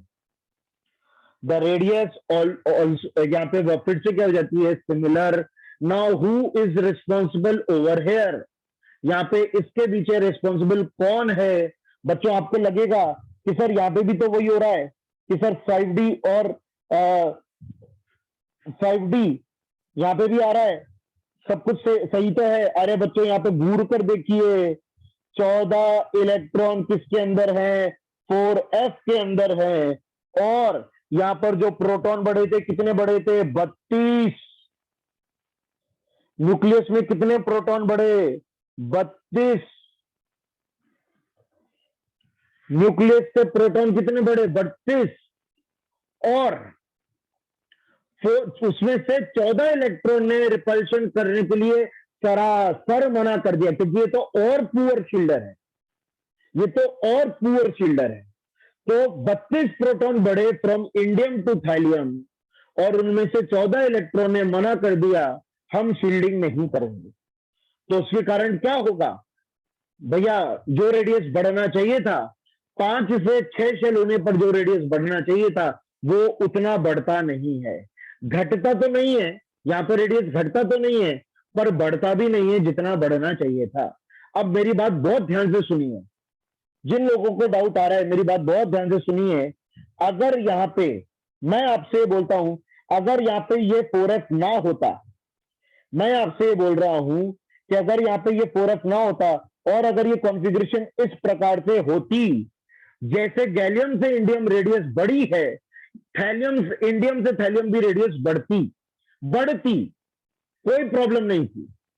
अगर ये 4f ना होता ना बच्चों, तो जैसे ऊपर डी के साथ एस और पी आ रहे हैं, जैसे इंडियम में डी के साथ एस और पी है, इंडियम में डी के साथ एस और पी है, वैसे ही थैलियम में डी के साथ एस और पी होता और रेडियस बढ़ती, अगर 4f ना होता तो।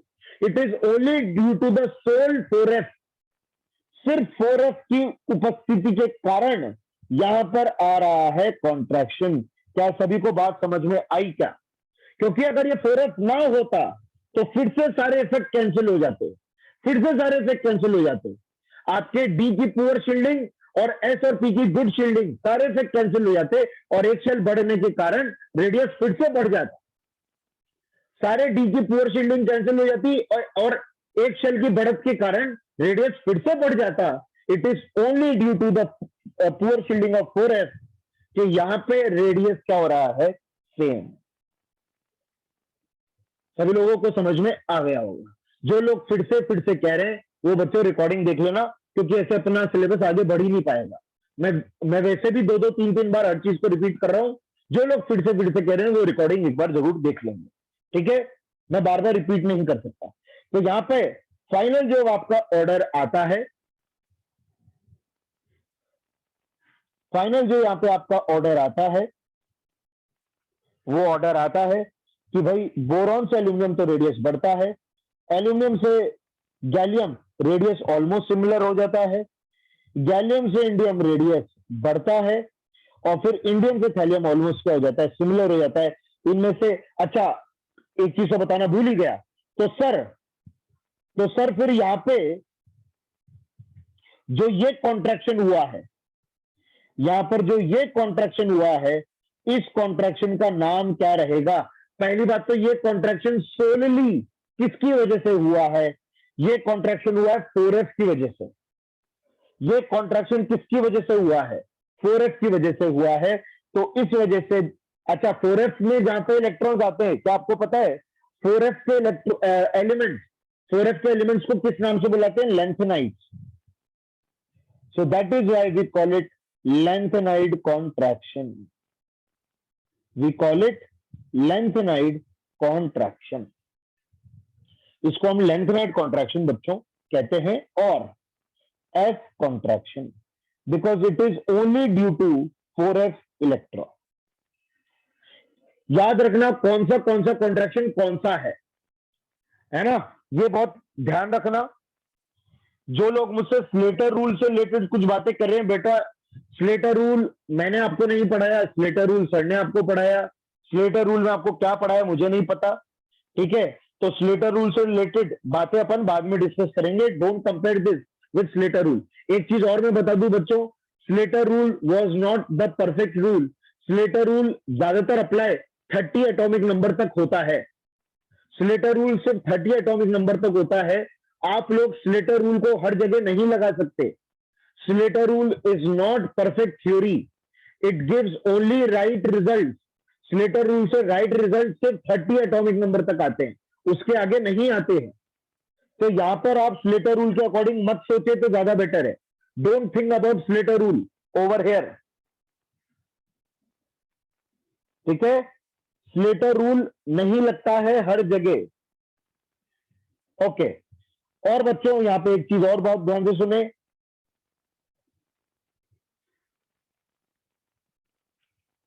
यहां एल्यूमिनियम से गैलियम जो कॉन्ट्रैक्शन है उसको याद रखना, दैट इज ट्रांजिशन कॉन्ट्रैक्शन। ये बात बहुत ध्यान से सुनना। सवाल कई बार ये भी पूछेगा कि कॉन्ट्रैक्शन तो है पर कौन सा कॉन्ट्रैक्शन है, विच कॉन्ट्रैक्शन?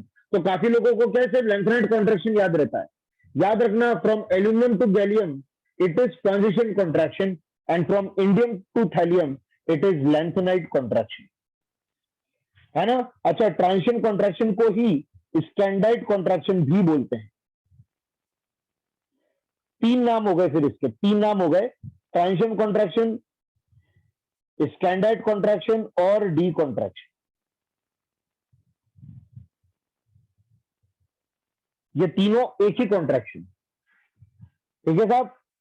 तो आई थिंक यहां तक क्लियर है ना? ओके, ये थी कहानी बच्चों पूरे ग्रुप 13 की, ठीक है? अब मैं आपको इसकी थ्योरी लिखकर दे देता हूं।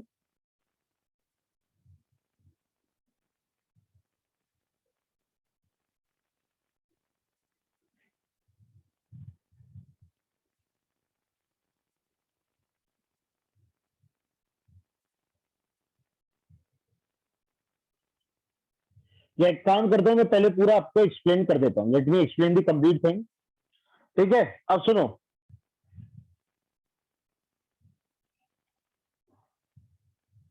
अच्छा, इसको मैं वेरीफाई आपको करके दिखा देता हूं। ये जो भी अभी मैंने बताया, सभी लोगों के पास पीरियोडिक टेबल होगी। पीरियोडिक टेबल की शीट सभी लोग निकाल लें एक बार। जो भी मैंने आपको रेडियस का ऑर्डर बताया, मैं आपको उसको डेटा वाइज जो है वेरीफाई करके दिखा रहा हूं, अकॉर्डिंग टू द डेटा। सभी लोग देखोगे, ये देखिए।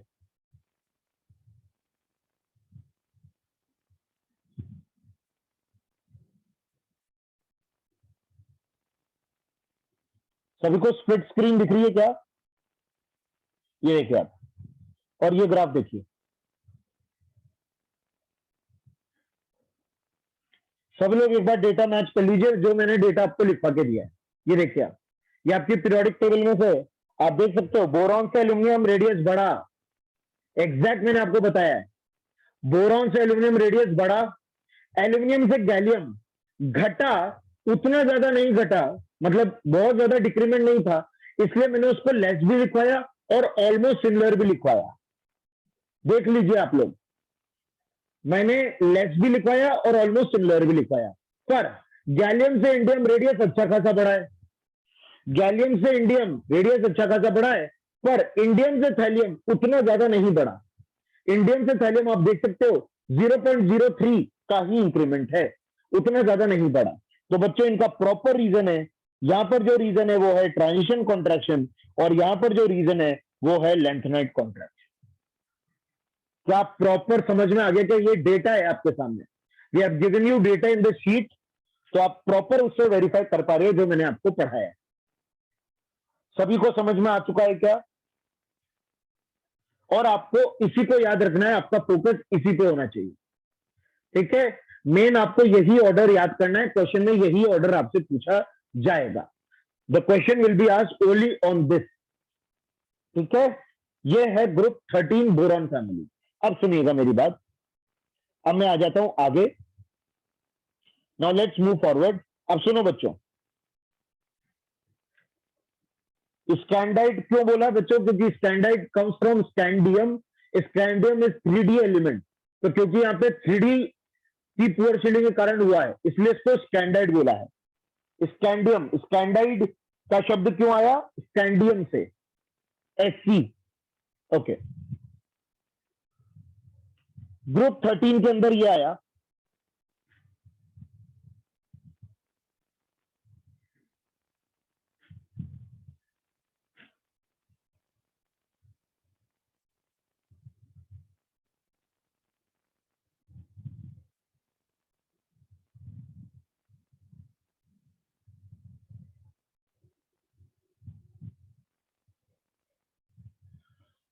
ग्रुप 13 के अंदर ये ऑर्डर आया। अब मैं बात कर लेता हूं ग्रुप 14 की। ग्रुप 14 के अंदर जो आपके एलिमेंट्स हैं, carbon, silicon, germanium, tin, lead, है ना? अब बच्चों, इनके अंदर क्या ऑर्डर आएगा? क्योंकि अगर मैं बात करूं कॉन्फ़िगरेशन की, तो जो अपन ने पीछे कॉन्फ़िगरेशन लिखी, अगर यही कॉन्फ़िगरेशन इन लोगों की लिखनी है, अरे जहां पे P1 है वहां पे P2 लगा दो। अगर ग्रुप 14 की बात करनी है, यहाँ पे जहां जहां 1 है ना, वहां वहां 2 लगा दो तो ग्रुप 14 बन जाएगा। यहाँ पे जहां जहां 1 है वहां पे 2 लगा दो तो ग्रुप 14 बन जाएगा। कोई ग्रुप 14 बहुत ही अलग थोड़ी कॉन्फ़िगरेशन आएगी, ग्रुप 14 की कुछ अलग ही कॉन्फ़िगरेशन थोड़ी आएगी। जहां पे 1 है वहां वहां 2 लगा दो तो ग्रुप 14 बन जाएगा। तो आई थिंक उनके अंदर भी ऑर्डर कुछ ऐसा ही आना चाहिए था। पर बच्चों, इसके अंदर ऑर्डर क्या आता है मैं आपको बता दूं। इसके अंदर ऑर्डर आता है कि यहाँ पर रेडियस 10 तक तो बढ़ती ही जाती है। अरे यहाँ पे लेड है, यहाँ पे लेड है, 10 तक तो रेडियस बढ़ती ही जाती है। 10 तक रेडियस क्या होती है? प्रॉपरली बढ़ती है। सिर्फ और सिर्फ टिन और लेड के अंदर रेडियस हो जाती है सेम। पर यहां पर आपको no transition contraction, no transition contraction over here, there is no transition contraction between silicon and germanium. ठीक है सर, ऐसा क्यों? यहां पे क्यों पुअर शील्डिंग नहीं हो रही? क्योंकि बच्चों, जब यहां पे 2 इलेक्ट्रॉन हो जाते हैं, जब जर्मेनियम के केस में यहां पे 2 इलेक्ट्रॉन हो जाते हैं, तो ये S और P, ये तो पीछे से पुअर शील्डिंग कर रहा होता है, ये तो पीछे से पुअर शील्डिंग कर रहा होता है, पर ये आपस में रिपल्शन करके रेडियस बढ़ा लेते हैं। एस और पी आपस में रिपल्शन करके रेडियस क्या कर लेते हैं, बढ़ा लेते हैं, है ना। तो इस वजह से सिलिकॉन और जर्मेनियम में कोई आपको ट्रांजिशन कॉन्ट्रैक्शन देखने को नहीं मिलता है। पर हाँ, लेंथेनाइड कॉन्ट्रैक्शन आपको अभी भी देखने को मिलता है between tin and lead. Tin और लेड में अभी भी आपको लेंथेनाइड कॉन्ट्रैक्शन देखने को मिलता है, but there is no transition contraction between silicon and germanium. अब इस बात का भी मेरे पास प्रूफ है, कि ऐसा, ये देखिए आप,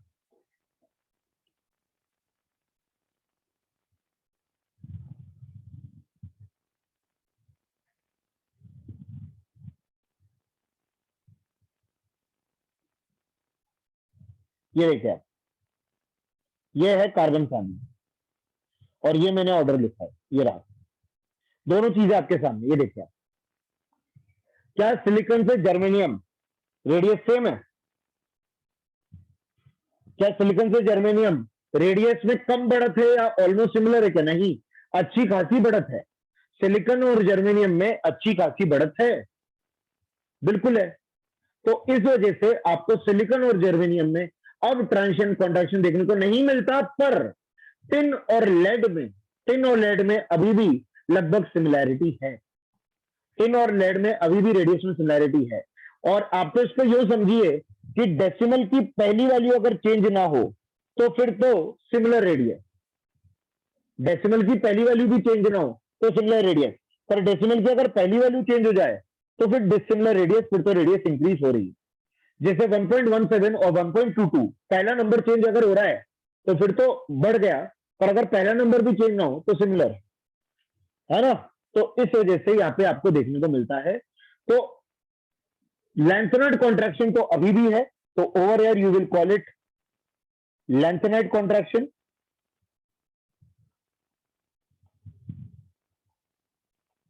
है ना।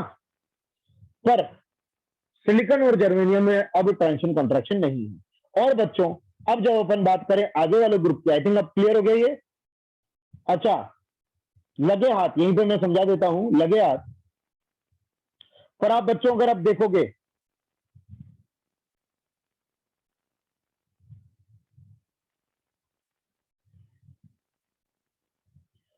ये देखिए, अब आप नाइट्रोजन फैमिली देखिए, नाइट्रोजन फैमिली में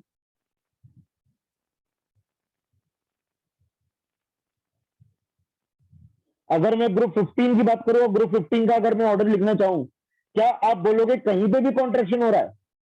नाइट्रोजन फैमिली का ऑर्डर बोलो भैया सभी लोग, आपके सामने ग्राफ है।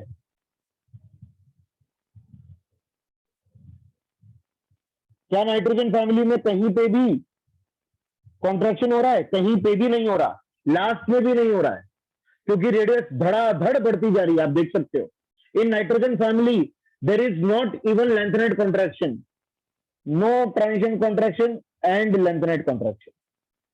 तो अब मैं आपको सारी बात बताता हूं बच्चों। Actually the theory that you are making, हम जो भी थ्योरी बना रहे हैं, चाहे वो ट्रांजिशन कॉन्ट्रैक्शन से रिलेटेड थ्योरी है, चाहे लेंथेनाइड कॉन्ट्रैक्शन से रिलेटेड थ्योरी है, the whole theory that we are making is in order to satisfy the data. हम डेटा के अकॉर्डिंग थ्योरी बना रहे हैं बच्चों। इट इज नॉट दैट कि किसी ने पहले थ्योरी दी थी और बाद में रेडियस मिला।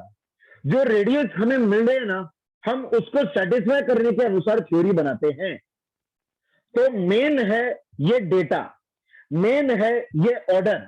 सभी लोग इस बात को समझिए, the main thing is the order. Question क्या पूछेगा? ऑर्डर पूछेगा, और उसके अकॉर्डिंग अपन थ्योरी सेटिस्फाई करवाते हैं। तो मेन है कि आपको ये ऑर्डर याद होने चाहिए। The question will be asking these order. समझ गए मेरी बात को? ये मत सोचिए कि इसमें ऐसा क्यों हुआ, ऐसा क्यों नहीं हुआ। आपके सामने डेटा है, डेटा के अकॉर्डिंग थ्योरी फॉर्मुलेट होती है, और एक्सप्लेन हर चीज को किया जा सकता है। Everything is an explanation. इसके अंदर क्यों कॉन्ट्रैक्शन नहीं हुआ, क्यों नहीं हुआ? अरे क्योंकि अब वैलेंस शेल में 5-5 इलेक्ट्रॉन आ गए बच्चों। Now they have 5 electrons in valence shell. उनको पीछे की पुअर शील्डिंग से फर्क ही नहीं पड़ता है। पीछे जो पुअर शील्डिंग हो रही है ना, उनको उससे फर्क ही नहीं पड़ता है, ये आपस में रिपल्शन करके रेडियस बढ़ा लेते हैं।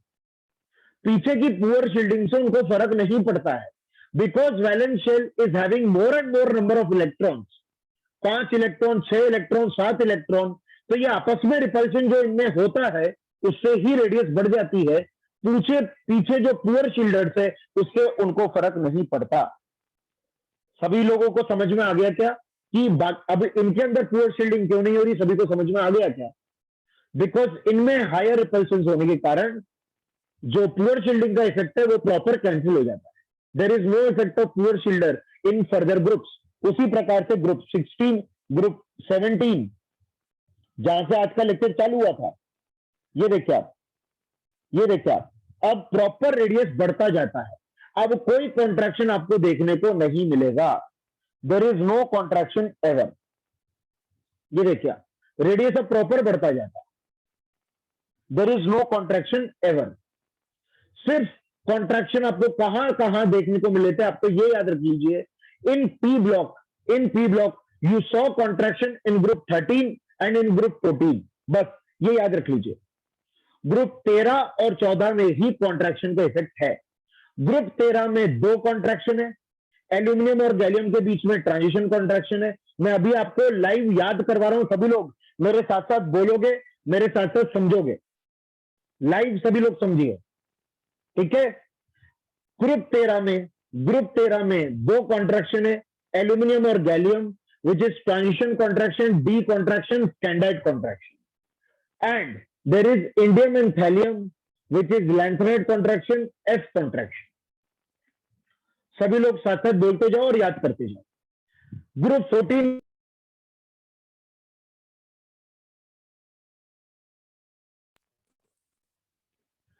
14 में there is only one contraction, which is tin and lead, which is F contraction or lanthanide contraction.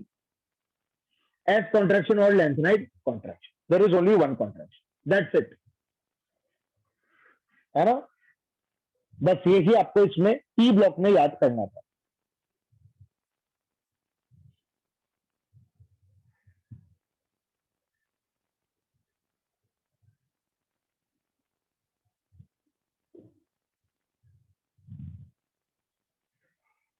Okay, अब मैं आगे बढ़ता हूं बच्चों।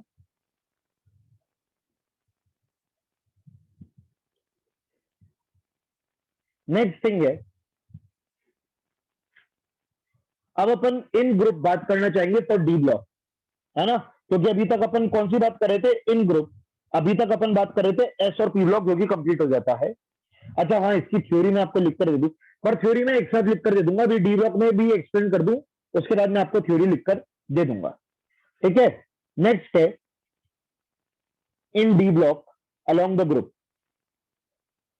पूरा डी ब्लॉक लिखकर दे रहा हूं, पूरा D block.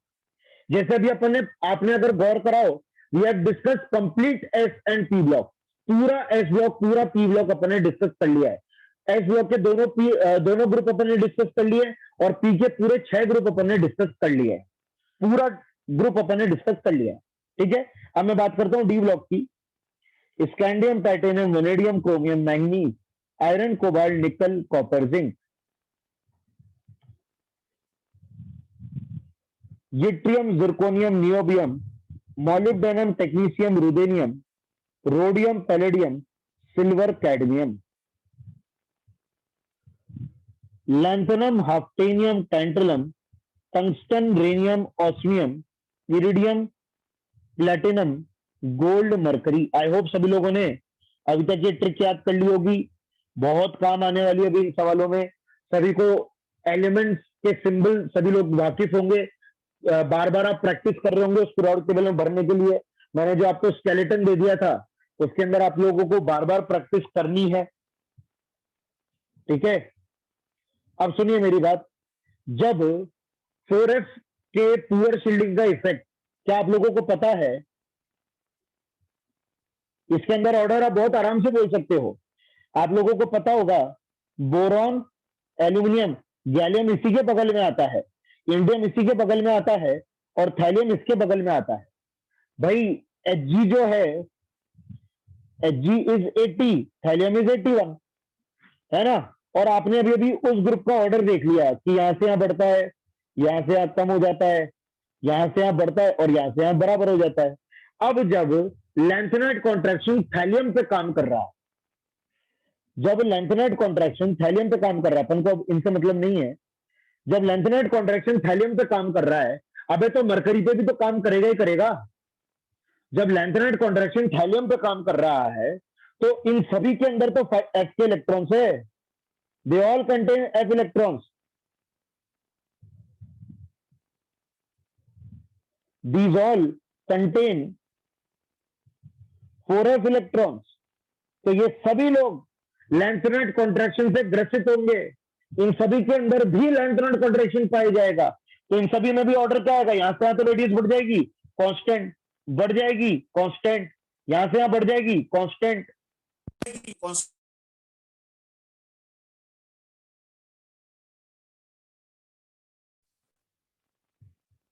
Constant, constant, constant, same order for all.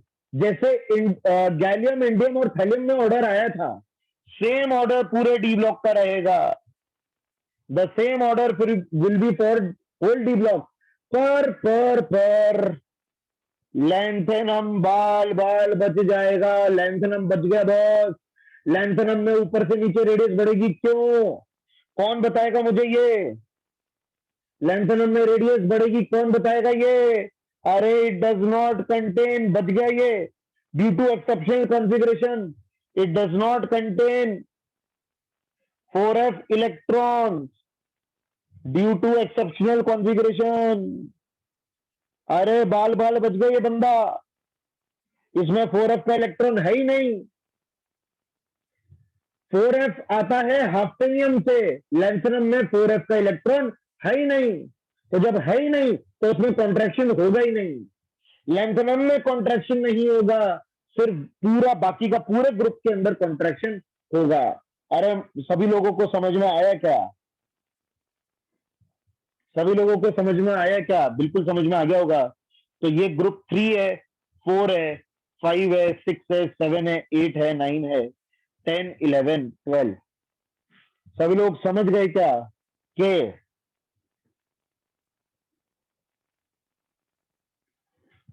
Atomic radius order, atomic radius order group 4 to 12 आप क्या बोलोगे, ग्रुप 4 टू 12 आप बोलोगे कि 3d से 4d रेडियस बढ़ता है और 4d से 5d क्या हो जाता है, सेम हो जाता है। पर ग्रुप 3 के अंदर रेडियस सिर्फ बढ़ता रहता है, और बच्चों एक्टिनियम तक बढ़ता रहता है। एक्टिनियम का भी रेडियस उससे ज्यादा है, क्योंकि एक्टिनियम में भी एफ का इलेक्ट्रॉन नहीं आता, याद करो। एक्टिनियम में भी एक्सेप्शन है, उसमें भी एफ का इलेक्ट्रॉन नहीं आता। एक्टिनियम भी तो मना कर देता है ना, एक्टिनियम में भी एफ का इलेक्ट्रॉन नहीं आता। तो जस्ट लाइक इसके अंदर तो जस्ट लाइक एस ब्लॉक, जैसे एस और पी ब्लॉक का ऑर्डर होता है ना, तो जस्ट लाइक एस ब्लॉक इसमें भी रेडियस ऊपर से नीचे बढ़ता जाता है, क्योंकि इसमें कोई पुअर शील्डिंग है ही नहीं, क्योंकि लेंथेनम में कोई पुअर शील्डिंग सबशेल है ही नहीं, है ना, इसलिए ऐसा होता है। तो ये इसका बच्चों ऑर्डर रहता है फॉर डी ब्लॉक, ठीक है, this is the order for D block. Okay, अब मैं आपको पूरी थ्योरी लिखकर दे देता हूं। Now I am giving you the complete theory regarding this.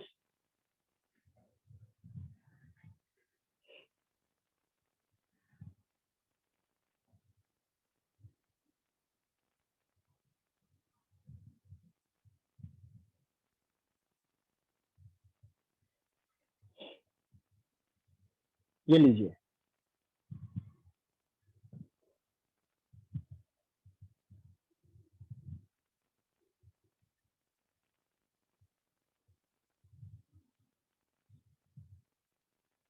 एक बार सभी लोग पढ़िए क्या लिखा है मैंने, है ना। Everyone, just read what I have written. On moving down the group in D block from 3D to 4D series, atomic radius increases. 3D से 4D याद रखना, atomic radius increase होती है। 3D से 4D, ये 3D सीरीज है, ये 4D series है, और ये 5D सीरीज है। याद रखना 3D से 4D कोई एक्सेप्शन नहीं है। 3D से 4D there is no exception. On moving from 3D to 4D series, atomic radius increases, but on moving from 4D to 5D series, but on moving from 4D to 5D series, the increase in its size, पढ़िए सारी बात लिखिए, the increasing size due to increase in shell is counterbalanced by poor shielding of 4s electrons. That is why 4D and 5D series elements have same radius. बेटा penetration power अलग चीज होती है समर्थ Mishra, penetration power ये नहीं होती है। Penetration power is a different thing, ठीक है? ओके, आगे पढ़ाऊंगा पेनिट्रेशन पावर। तो सभी लोग समझ गए क्या?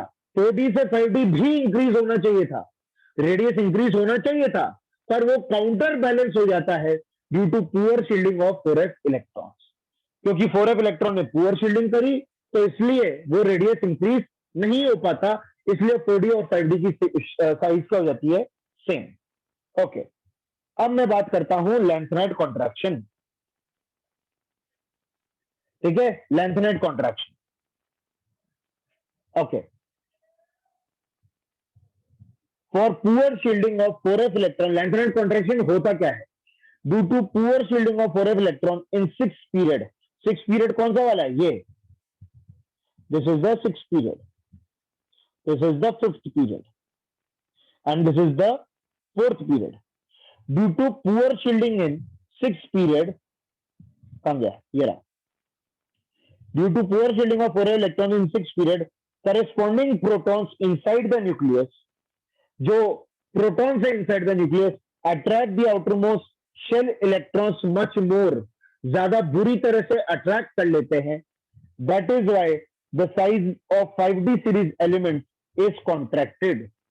5D सीरीज एलिमेंट्स का साइज क्या हो जाता है? सिकुड़ जाता है, क्योंकि जो प्रोटॉन्स है वो आउटरमोस्ट इलेक्ट्रॉन्स को बहुत हाईली अट्रैक्ट कर पाते हैं, क्योंकि अंदर वाले इलेक्ट्रॉन धक्का नहीं दे रहे हैं, अंदर वाले 4f इलेक्ट्रॉन शील्ड नहीं कर रहे हैं, धक्का नहीं दे रहे हैं। धक्का नहीं दोगे तो भैया जो प्रोटॉन है न्यूक्लियस का, वो आउटरमोस्ट इलेक्ट्रॉन को एकदम जकड़ लेगा, तो जकड़ लेगा तो साइज क्या हो जाएगी? कॉन्ट्रैक्ट हो जाएगी। यही तो मैंने समझाया था, चाहे ट्रांजिशन कॉन्ट्रैक्शन था चाहे लेंथनाइट कॉन्ट्रैक्शन था, मैंने यही तो समझाया था कि प्रोटॉन्स बढ़े जाते हैं पर इलेक्ट्रॉन्स को रिपल्शन नहीं मिलता, तो उसके कारण क्या होता है? एटम सिकुड़ जाता है। This is called lanthanide contraction, ठीक है? अब बच्चों, मैंने 6D एलिमेंट्स आपको नहीं लिखवाए हैं, मैंने आपको अभी तक 6D एलिमेंट्स कहां लिखवाए? नहीं लिखवाए, उनकी कोई ट्रिक नहीं दी है, पर आप लोग ध्यान रख लेना कि 6D एलिमेंट्स में तो और बदतर स्थिति होगी। 6D एलिमेंट्स में जो उनका कॉन्फ़िगरेशन अगर होता तो और बदतर स्थिति होती। सोचो इसके भी नीचे, इसके भी नीचे वाले एलिमेंट्स की क्या स्थिति होती? और बदतर स्थिति होती, क्योंकि और घटिया शील्डिंग करने वाले एलिमेंट्स यहां पे आते, और घटिया शील्डिंग यहां पे होती, ठीक है? तो वैसे तो आपसे कोई नहीं पूछेगा 6D 8D एलिमेंट का, आपसे कोई नाम नहीं पूछेगा, पर अगर कोई भूला भटका किसी किताब में आपको अगर मिल जाए तो आप बोल देना कि उसमें और पुअर शील्डिंग होती है, तो उसको आप बोलते हो एक्टिनेट कॉन्ट्रैक्शन। 6D वालों की रेडियस 5D वालों से भी छोटी रहती है ना? 6D वालों की रेडियस 5D वालों से भी क्या रहती है? कम रहती है, तो इसलिए जो है ऐसा होता है, ठीक है? हाँ, ये अभी तो आपको अभी मत लिखो, ये मैं आपको हैंडआउट दूंगा, उसमें से लिख लोगे। आइए अभी कुछ सवाल करते हैं। ये सारी चीजें याद कैसे होगी? How will you remember all these things? Through question. तो आइए अपन क्वेश्चन करते हैं। ये सब कुछ आपको क्वेश्चन के थ्रू ही याद रह सकता है ना? ओके, क्वेश्चन करिए सभी लोग।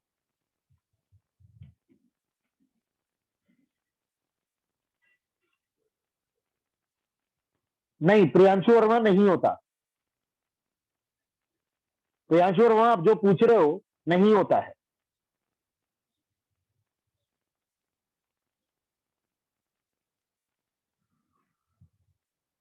क्वेश्चन है which of the following have same atomic radius.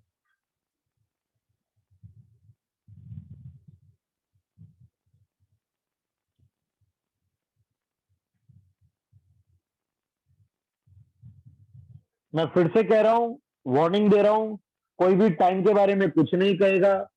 Rajiv Kumar बेटा, अगली बार तूने कहा और तेरे को मीटिंग से बाहर निकाल दूंगा, ठीक है? कोई भी टाइम के बारे में कुछ नहीं कहेगा, जिसका टाइम होता जाए वो निकलते जाए।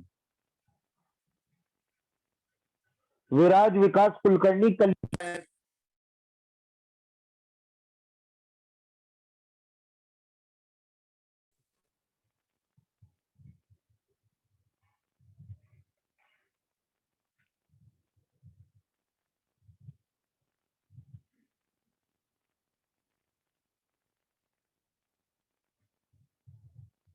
अच्छा, मैंने एल ई लिख दिया, सॉरी, एलसी।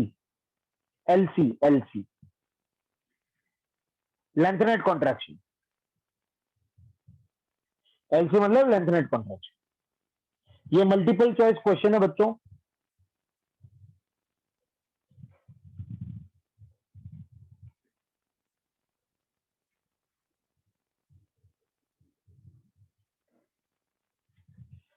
बताइए क्या क्या आंसर्स होंगे।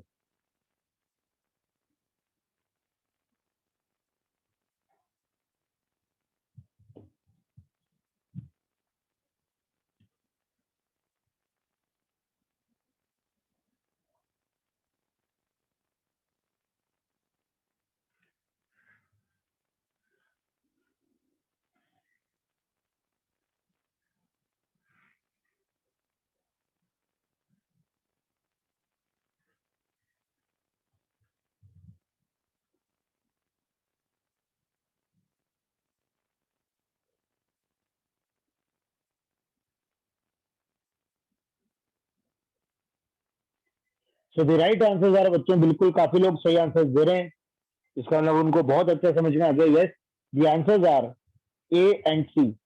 अब सुनो मेरी बात बच्चों, बिल्कुल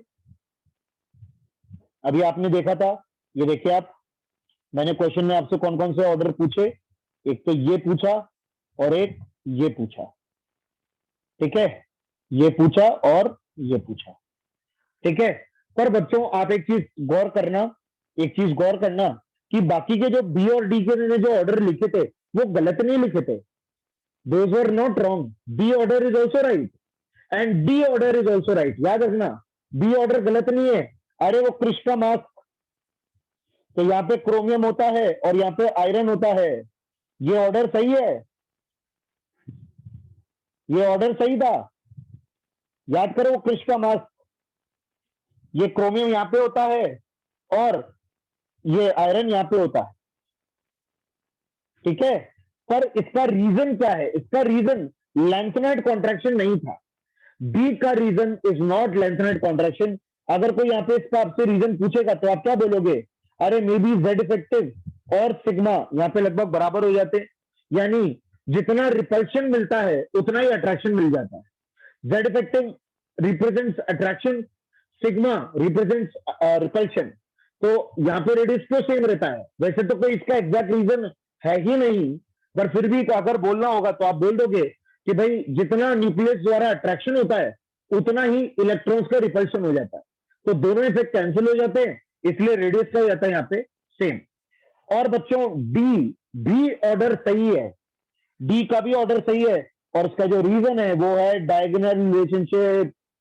आई थिंक पिछली क्लास में या उसके पिछली क्लास में आपको बताया था, लिथियम और मैग्नीशियम की कई प्रॉपर्टीज क्या होती है? सेम। उनमें से एक प्रॉपर्टी है रेडियस। याद रखना, लिथियम और मैग्नीशियम का रेडियस सेम होता है। अब ये बहुत ही खतरनाक बात है, ये बहुत ही खतरनाक बात है, क्योंकि बच्चों दोनों में नंबर ऑफ शेल्स अलग अलग है। याद रखना, लिथियम का कॉन्फ़िगरेशन, इसको मैं थोड़ा सा एक्सप्लेन करना चाहूंगा। हालांकि क्वेश्चन तो खत्म हो गया है, क्वेश्चन का तो आंसर आपको मिल चुका है, पर थोड़ा सा ऐसे ही डिस्कशन करते हैं। बच्चों लिथियम का कॉन्फ़िगरेशन होता है हीलियम 2s1 और मैग्नीशियम का कॉन्फ़िगरेशन होता है नियॉन, या मैं पूरा पूरा कॉन्फ़िगरेशन लिख देता हूं। लिथियम का कॉन्फ़िगरेशन है बच्चों 1s2 2s1।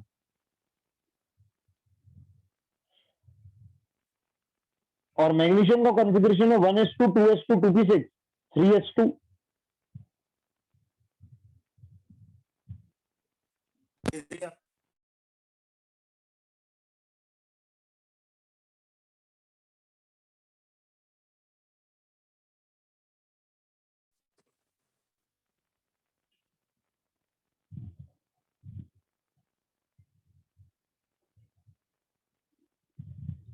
तो आप सोचिए, लिथियम में एक ही शेल है, मैग्नीशियम में हाँ लिथियम में 2 शेल है, मैग्नीशियम में 3 शेल है। लिथियम में 2 शेल है, मैग्नीशियम में 3 शेल है, उसके बावजूद दोनों की रेडियस सेम है। इस बात को याद रखिएगा, लिथियम में 2 शेल है, मैग्नीशियम में 3 शेल है, उसके बावजूद दोनों की जो रेडियस है वो क्या है, सेम है। जस्ट बिकॉज उन दोनों में डायगोनल रिलेशनशिप है, डायगोनल रिलेशनशिप के कारण इनमें ऐसा है, इसको याद रखिएगा। ठीक है, ओके। अब लास्ट टॉपिक है एटॉमिक रेडियस का, उसके बाद अपन सवालों के ऊपर आएंगे। The very last topic ionic radius, the very last topic ionic radius. ठीक है सचिन कुमार, इसकी कोई एक्सप्लेनेशन नहीं है बेटा, इसको याद रख ले। There is no perfect explanation for this, इसको आप याद रख लीजिए। ठीक है, आयनिक रेडियस की अगर मैं बात करूं बच्चों, तो आयन पहली बात तो होते कितने तरीके हैं, एक तो केटायन होता है और एक एनायन होता है, सभी लोगों को पता होगा। There is a cation and there is anion. अगर मैं बात करूं केटायनिक रेडियस की, बच्चों मान लीजिए, अच्छा एक चीज और, सभी डायगोनल रिलेशनशिप में ऐसा नहीं होता बच्चों, it is only in this diagonal relationship जिसमें सेम एटॉमिक रेडियस होता है।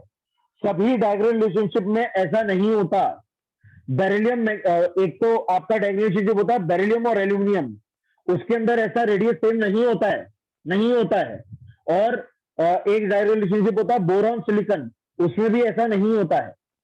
Only in this case radius same होता है, बाकी डायगोनल रिलेशनशिप में रेडियस सेम नहीं होता। ठीक है, हाँ। अब सुने, केटायनिक रेडियस में अगर बात करूं, अगर कोई एलिमेंट है एक्स और उसका कोई केटायन है, बताइए बच्चों किसका रेडियस बड़ा होता होगा, किसका रेडियस बड़ा होता होगा, केटायन का या न्यूट्रल एटम का। तो इसको कैसे सोचें, तो जब बच्चों मान लो ये न्यूट्रल है, तो जितने प्रोटॉन है उतने ही इलेक्ट्रॉन है, यस और नो। जितने प्रोटॉन है उतने इलेक्ट्रॉन है, तभी तो न्यूट्रल है। पर केटायन के अंदर क्या होता है, प्रोटॉन तो जेड ही रहते हैं, पर इलेक्ट्रॉन एक निकल जाता है, इलेक्ट्रॉन कम रह जाता है। तो अगर मैं बच्चों कहूं कि X2+ के बारे में कमेंट करो, X+2 अब इन दोनों से छोटा होगा या बड़ा होगा, X2+, तो प्रोटॉन तो अभी भी जेड है और इलेक्ट्रॉन और कम हो गए, Z-2। बिल्कुल सही बात। तो अगर मैं यहां पे ऑर्डर कंपेयर करूं बच्चों, तो ऑर्डर आएगा ये। अगर मैं यहां पे साइज का ऑर्डर कंपेयर करूं, तो साइज का ऑर्डर आएगा ये, सबसे बड़ा होगा X, उससे छोटा होगा X+, और सबसे छोटा होगा X+2। इसका लॉजिक क्या है, लॉजिक मैं आपको बता देता हूं। भाई सिंपल सी बात है, भाई न्यूक्लियस में प्रोटॉन तो उतने ही है, न्यूक्लियस में प्रोटॉन तो उतने ही है, और आप इलेक्ट्रॉन निकाले जा रहे हो। अगर आप इलेक्ट्रॉन निकाले जाओगे, तो जो बचे हुए इलेक्ट्रॉन से अट्रैक्शन है, मान लीजिए कोई एक एग्जांपल ले लेते हैं, एग्जांपल मैग्नीशियम, मैग्नीशियम का एग्जांपल ले लेते हैं, है ना। तो उसमें प्रोटॉन कितने होते हैं, 12 होते हैं। तो पहले इलेक्ट्रॉन भी 12 थे, पहले इलेक्ट्रॉन भी कितने थे, 12 थे। अब जब आप उसमें से एक इलेक्ट्रॉन निकाल देते हो, प्रोटॉन तो अभी भी 12 है, पर इलेक्ट्रॉन कितने रह जाएंगे, 11। प्रोटॉन अभी भी 12 है, पर इलेक्ट्रॉन कितने रह जाएंगे, 10। अब आप खुद सोचिए, जो पहले 12 प्रोटॉन 12 इलेक्ट्रॉन को अट्रैक्ट कर रहे थे, सोचिएगा, इसको इमेजिन करिएगा। इट इज लाइक कि कोई कोचिंग है, इट इज लाइक कोई कोचिंग है ना। कोचिंग में पहले 12 टीचर थे और 12 ही स्टूडेंट थे। सोच के देखिएगा, 12 टीचर थे, 12 स्टूडेंट थे, ठीक है। अब क्या हुआ, एक बच्चे ने, और 12 टीचर 12 बच्चों का ध्यान रखते थे, मतलब लगभग एक एक टीचर एक एक बच्चे का ध्यान रखता था। ठीक है, एक एक टीचर एक एक बच्चे का ध्यान रखता था। मान लीजिए एक बच्चा कोचिंग छोड़कर चला गया, तो अब क्या होगा? टीचर तो अभी भी 12 है, तो अब हर बच्चे पे ज्यादा टीचर ध्यान रख पाएंगे, क्योंकि एक टीचर फ्री हो गया ना, तो वो सभी बच्चों पे और ध्यान रख पाएगा, यानी अट्रैक्शन और बढ़ेगा। टीचर और स्टूडेंट्स में अट्रैक्शन क्या होगा? और बढ़ेगा, और ज्यादा केयरिंग होगी, राइट। अब मान लो एक और बच्चा छोड़ के चला गया, अब 10 ही बच्चे रह गए, पर टीचर तो अभी भी 12 है। सभी लोग इस एग्जाम्पल को समझ पा रहे होंगे, है ना। अब टीचर बच्चे तो 10 ही रह गए, पर टीचर अभी भी 12 है। अब उन 10 बच्चों पे और ज्यादा ध्यान रख पाएंगे, अब उन 10 बच्चों पे और ज्यादा अट्रैक्शन होगा, और ज्यादा उनको करीब ला पाएंगे teacher. They will attract them more towards themself, क्योंकि टीचर फ्री हो गए ना। अरे यस और नो? तो उसी वजह से ऐसे होते हुए यहां पे होते हुए जेड इफेक्टिव बढ़ रहा है, तो जो साइज है वो क्या होगा? कम होगा। जेड इफेक्टिव बढ़ेगा, न्यूक्लियस का इलेक्ट्रॉन से अट्रैक्शन बढ़ेगा, तो साइज क्या होता जाएगा? कम होता जाएगा, है ना। तो ये है इस तरह से। तो अगर यहां पे कोई साइज कंपेयर करवाएगा, तो सबसे ज्यादा इसका साइज और सबसे कम Mg2+ का साइज। उसी तरह से बच्चों देखो, मैं ये चाहता हूं कि आज ये टॉपिक यहीं पे अगर कंप्लीट हो जाए, तो मैं 5-10 मिनट 10-15 मिनट आपसे लेना चाहूंगा। ठीक है, जिसको जो तकलीफ है, मान लीजिए कोई नहीं पढ़ पा रहा है, वो क्लास छोड़ दे और बाद में रिकॉर्डिंग देख लेना। पर प्लीज मुझे यहाँ पे मत बोलो कि सर टाइम हो गया, ये हो गया है। जिसको नहीं पढ़ा जा रहा है, जिससे अब नहीं झेला जा रहा है, वो क्लास छोड़ दे, बाद में रिकॉर्डिंग देख लेना बचे हुए पोर्शन की। प्लस पर don't disturb on the chat. मैं चैट प्रॉपर देखता हूं, मैं चैट पे पूरा फोकस रखता हूं। प्लीज चैट पे मत लिखो। जिसको दिक्कत है क्लास छोड़ दो, बाद में रिकॉर्डिंग देख लेना आप लोग जब भी आपको टाइम मिले। Okay, anionic radius.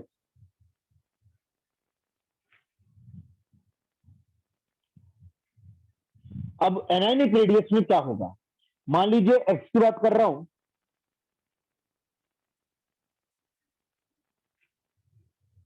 X- और X2-, है ना। ओके, अब बच्चे यहां क्या सीन हो रहा है? सेम एग्जांपल यूज करेंगे। अब प्रोटॉन तो जेड ही रहेंगे, अब इलेक्ट्रॉन हो जाएंगे, अरे यहाँ पे प्रोटॉन ही इलेक्ट्रॉन आएगा,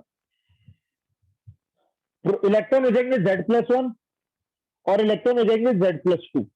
ठीक है, अब बताओ क्या होगा? इसका भी कोई एग्जांपल पकड़ लेते हैं। Oxygen, oxygen-, oxygen-. ठीक है, प्रोटॉन 8 और 8 थे, इलेक्ट्रॉन 8 और 8 थे, 9 और 10। अब क्या होगा बच्चों? तो भैया टीचर, अब ये भी कोई कोचिंग थी, 8 टीचर थे, 8 ही बच्चे थे, 8 टीचर थे, 8 ही बच्चे थे। अब क्या होगा बच्चों? अब बच्चे और एडमिशन लेने लग गए, एडमिशन तो लेने लग गए, पर टीचर नहीं बढ़ाए, टीचर उतने ही रखे। तो क्या होगा अब पर बच्चे से फोकस कम हो जाएगा। अब हर बच्चे से फोकस क्या हो जाएगा? कम हो जाएगा, क्योंकि टीचर तो उतने ही है, पर जो है बच्चे ज्यादा हो गए। ठीक है, तो फोकस कम हो जाएगा, फोकस कम हो जाएगा। अब एक चीज और होगी, फिर जब बच्चों से फोकस हो जाता है, तो बच्चे आपस में लड़ने लग जाते हैं, क्लास में लड़ाई होने लग गई, टीचर के ध्यान नहीं है, बच्चे आपस में लड़ गए। Repulsion, I am talking about electron electron repulsion. There will be repulsion which will be generated. अब वो जब रिपल्शन होगा, तो फिर रेडियस क्या होगी? बढ़ेगी। रिपल्शन होने के कारण रेडियस क्या होगी? बढ़ेगी। बच्चे लड़ते लड़ते बाहर तक निकल गए, एक दूसरे को मारते मारते बाहर तक निकल गए। 2- हो गया, और ज्यादा रिपल्शन हो गया।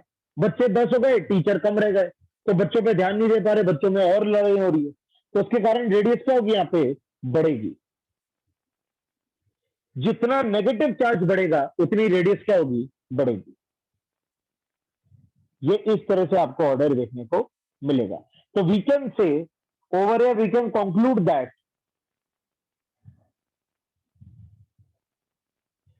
साइज या ionic radius is directly proportional to negative charge and inversely proportional to positive charge। क्या ये बात सभी को समझ में आ गई क्या? जितना नेगेटिव चार्ज बढ़ेगा, आयनिक रेडियस उतना ज्यादा बढ़ेगा, ठीक है, और पॉजिटिव चार्ज जितना बढ़ेगा उतना आयनिक रेडियस कम होगा। सभी को ये बात समझ में आ गई, ठीक है? ओके, अच्छा अब एक चीज और,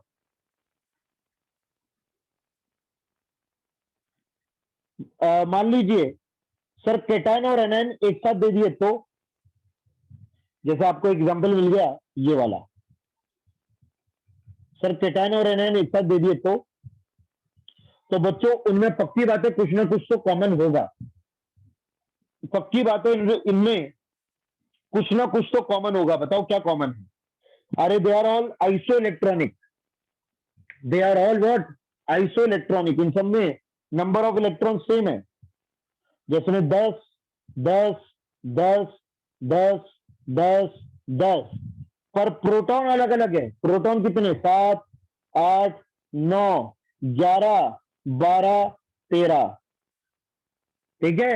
और क्या आप मुझे यहाँ पे इन सभी के बीच में साइज का ऑर्डर बता सकते हो क्या? Just on the basis of, अभी वो जो मैंने कोचिंग वाला एग्जांपल दिया, नंबर ऑफ टीचर और स्टूडेंट वाला जो एग्जांपल दिया, उस एग्जांपल को सोचते हुए can you tell me the size order over here? Proper order आएगा।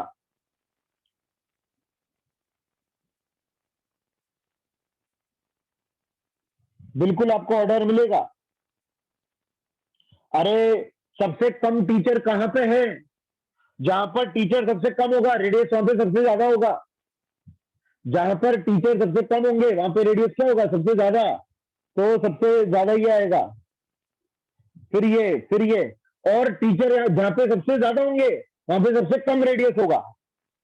जहां पर टीचर सबसे ज्यादा होंगे वहां पे रेडियस क्या होगा? सबसे कम होगा। बच्चों को कंट्रोल में रखेंगे, they will control the student. तो ये देखिए, ये देखिए आप, अरे आया। और मेरे पास एक और ट्रिक है, ट्रिक की कोई कमी नहीं है मेरे पास। I can give you one more trick, you can also compare by this trick. कि एक ट्रिक और है मेरे पास, आप सिंपल ये समझ लो, E by P ratio is directly proportional to radius. E by P ratio, electron बटे proton ratio directly proportional to ionic radius. ये देखो आपको यहीं से आंसर मिल रहा है।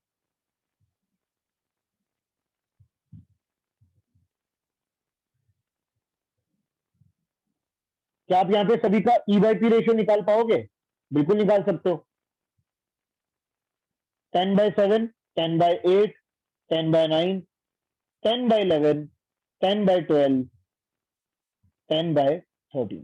ये देखिए आप, तो बस सिंपल है, जिसका रेशियो सबसे कम उसके आयनिक रेडियस सबसे कम, है ना?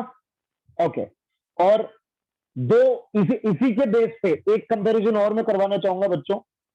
एक फैक्ट मैं आपको बताना चाहूंगा बच्चों। H माइनस, एक बार H माइनस के बारे में अपन सोचना चाहेंगे। H माइनस में इलेक्ट्रॉन होते हैं 2 पर प्रोटॉन होता है 1। H माइनस में इलेक्ट्रॉन होते हैं 2 और प्रोटॉन होता है 1। बच्चों H minus is very very large, ये बात याद रखना। H माइनस का साइज बहुत बड़ा होता है, काफी एनायन से बड़ा होता है।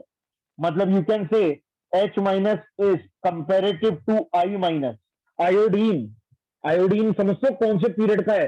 5th पीरियड का है। आयोडीन में 5 शेल होती है। सोचो H माइनस के अंदर इतनी साइज होती है कि वो लगभग I माइनस जितने शेप का होता है। इस बात को याद रखना, it is exceptionally large, it has exceptionally large size।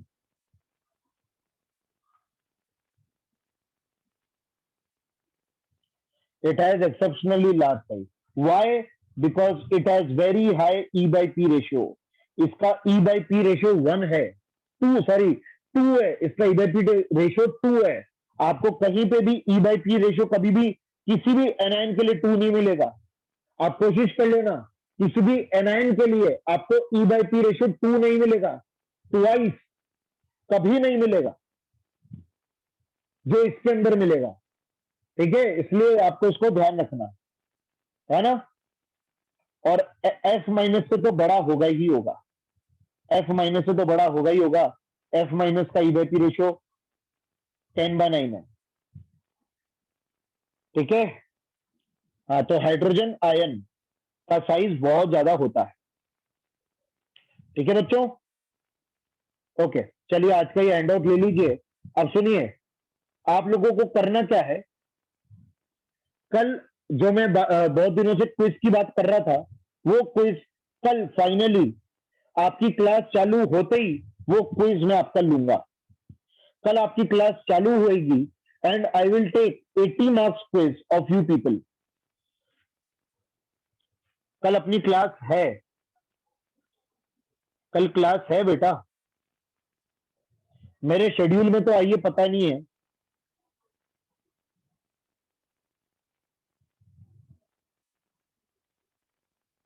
अगर क्लास हुई, आई डोंट नो वेदर कल क्लास है या नहीं है, आई एम नॉट श्योर। मैंने अभी का तो हैंडआउट अपलोड कर दिया है। टाइम वही है, 8:15 बजे, वो 10 बजे अपनी जो क्लास होती है।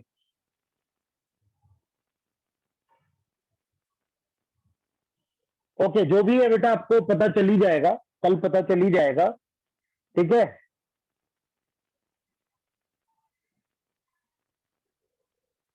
कल मैं पहले आप लोगों का क्या कहते हैं, अगर कल अपनी क्लास हुई तो मैं आपको पहले तो क्विज लूंगा आपका, फिर उसके बाद ही मैं आपको होमवर्क दूंगा। एक्चुअली जब तक मैं आपका क्विज नहीं लेता, तब तक मैं आपको शीट और रेस में से होमवर्क नहीं दे सकता, क्योंकि आप लोगों से जब सवाल नहीं होंगे तो आपका कॉन्फिडेंस टूटेगा और वो मैं नहीं चाहता। तो पहले मैं आपको क्विज करवाऊंगा। क्विज में मैं क्या पूछूंगा, जो भी तक मैंने आपको जो भी थ्योरीज दी है रिगार्डिंग एटॉमिक रेडियस, ये सब ही क्विज में आएगा। एटॉमिक रेडियस में जो भी मैं आपको अभी तक थ्योरी दी है वो आपके क्विज में आएगा। The quiz will be only of atomic radius. सिर्फ एटॉमिक रेडियस टॉपिक में से क्विज आएगा और वो उसमें से मैं आपको सवाल पूछूंगा जो भी अब तक मैंने आपको पढ़ाया है वहां तक। ठीक है। तो वो आपको करना है तैयार, only only of atomic radius. ठीक है। 20 क्वेश्चन होंगे, अराउंड 19-20 क्वेश्चन होंगे, वो आपको सॉल्व करके होने। लाइव क्वेश्चन आप सॉल्व करोगे लाइव। ठीक है। कल क्या है, डाउट क्लास है या मेन क्लास है वो मुझे नहीं पता, आप लोगों को पता चल ही जाएगा जो भी रहेगा। ठीक है, डोंट वरी। बट हाँ, कल अपना एटॉमिक रेडियस खत्म होते हुए we will start ionisation energy in next class. We will start ionisation energy. तो सभी लोगों से मैं कहूंगा, शीट के थ्योरी पार्ट से और एनसीईआरटी से सभी लोग 11th के एनसीईआरटी भी साथ साथ करते चले। Please read this chapter from NCERT, ये होमवर्क है आपका। This is the homework. Read NCERT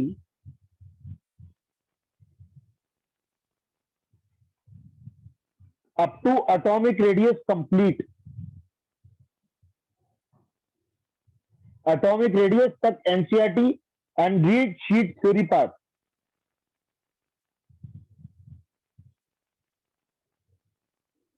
up to ionisation energy complete.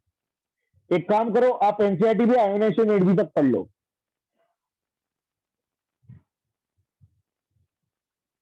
Ionisation energy सभी लोग पढ़ के आएंगे।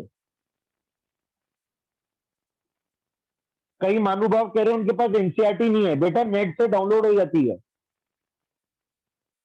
इंटरनेट पे गूगल से डाउनलोड हो जाती है एनसीईआरटी। मतलब खुद से कोई एफर्ट नहीं करना। काफी लोगों की सोच ये है सब सर कर दें, हमें पांव भी ना हिलाना पड़े।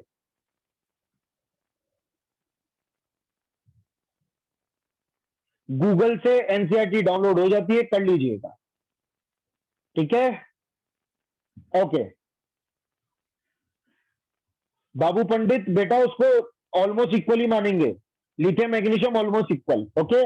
मैंने ये हैंडआउट, अच्छा ये मैंने हैंडआउट अभी अपलोड नहीं किया, एक मिनट।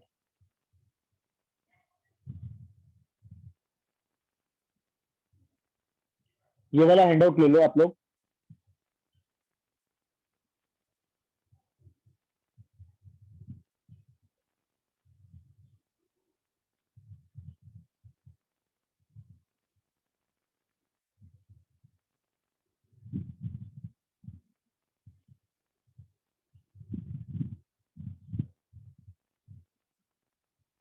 हाँ ठीक है जी।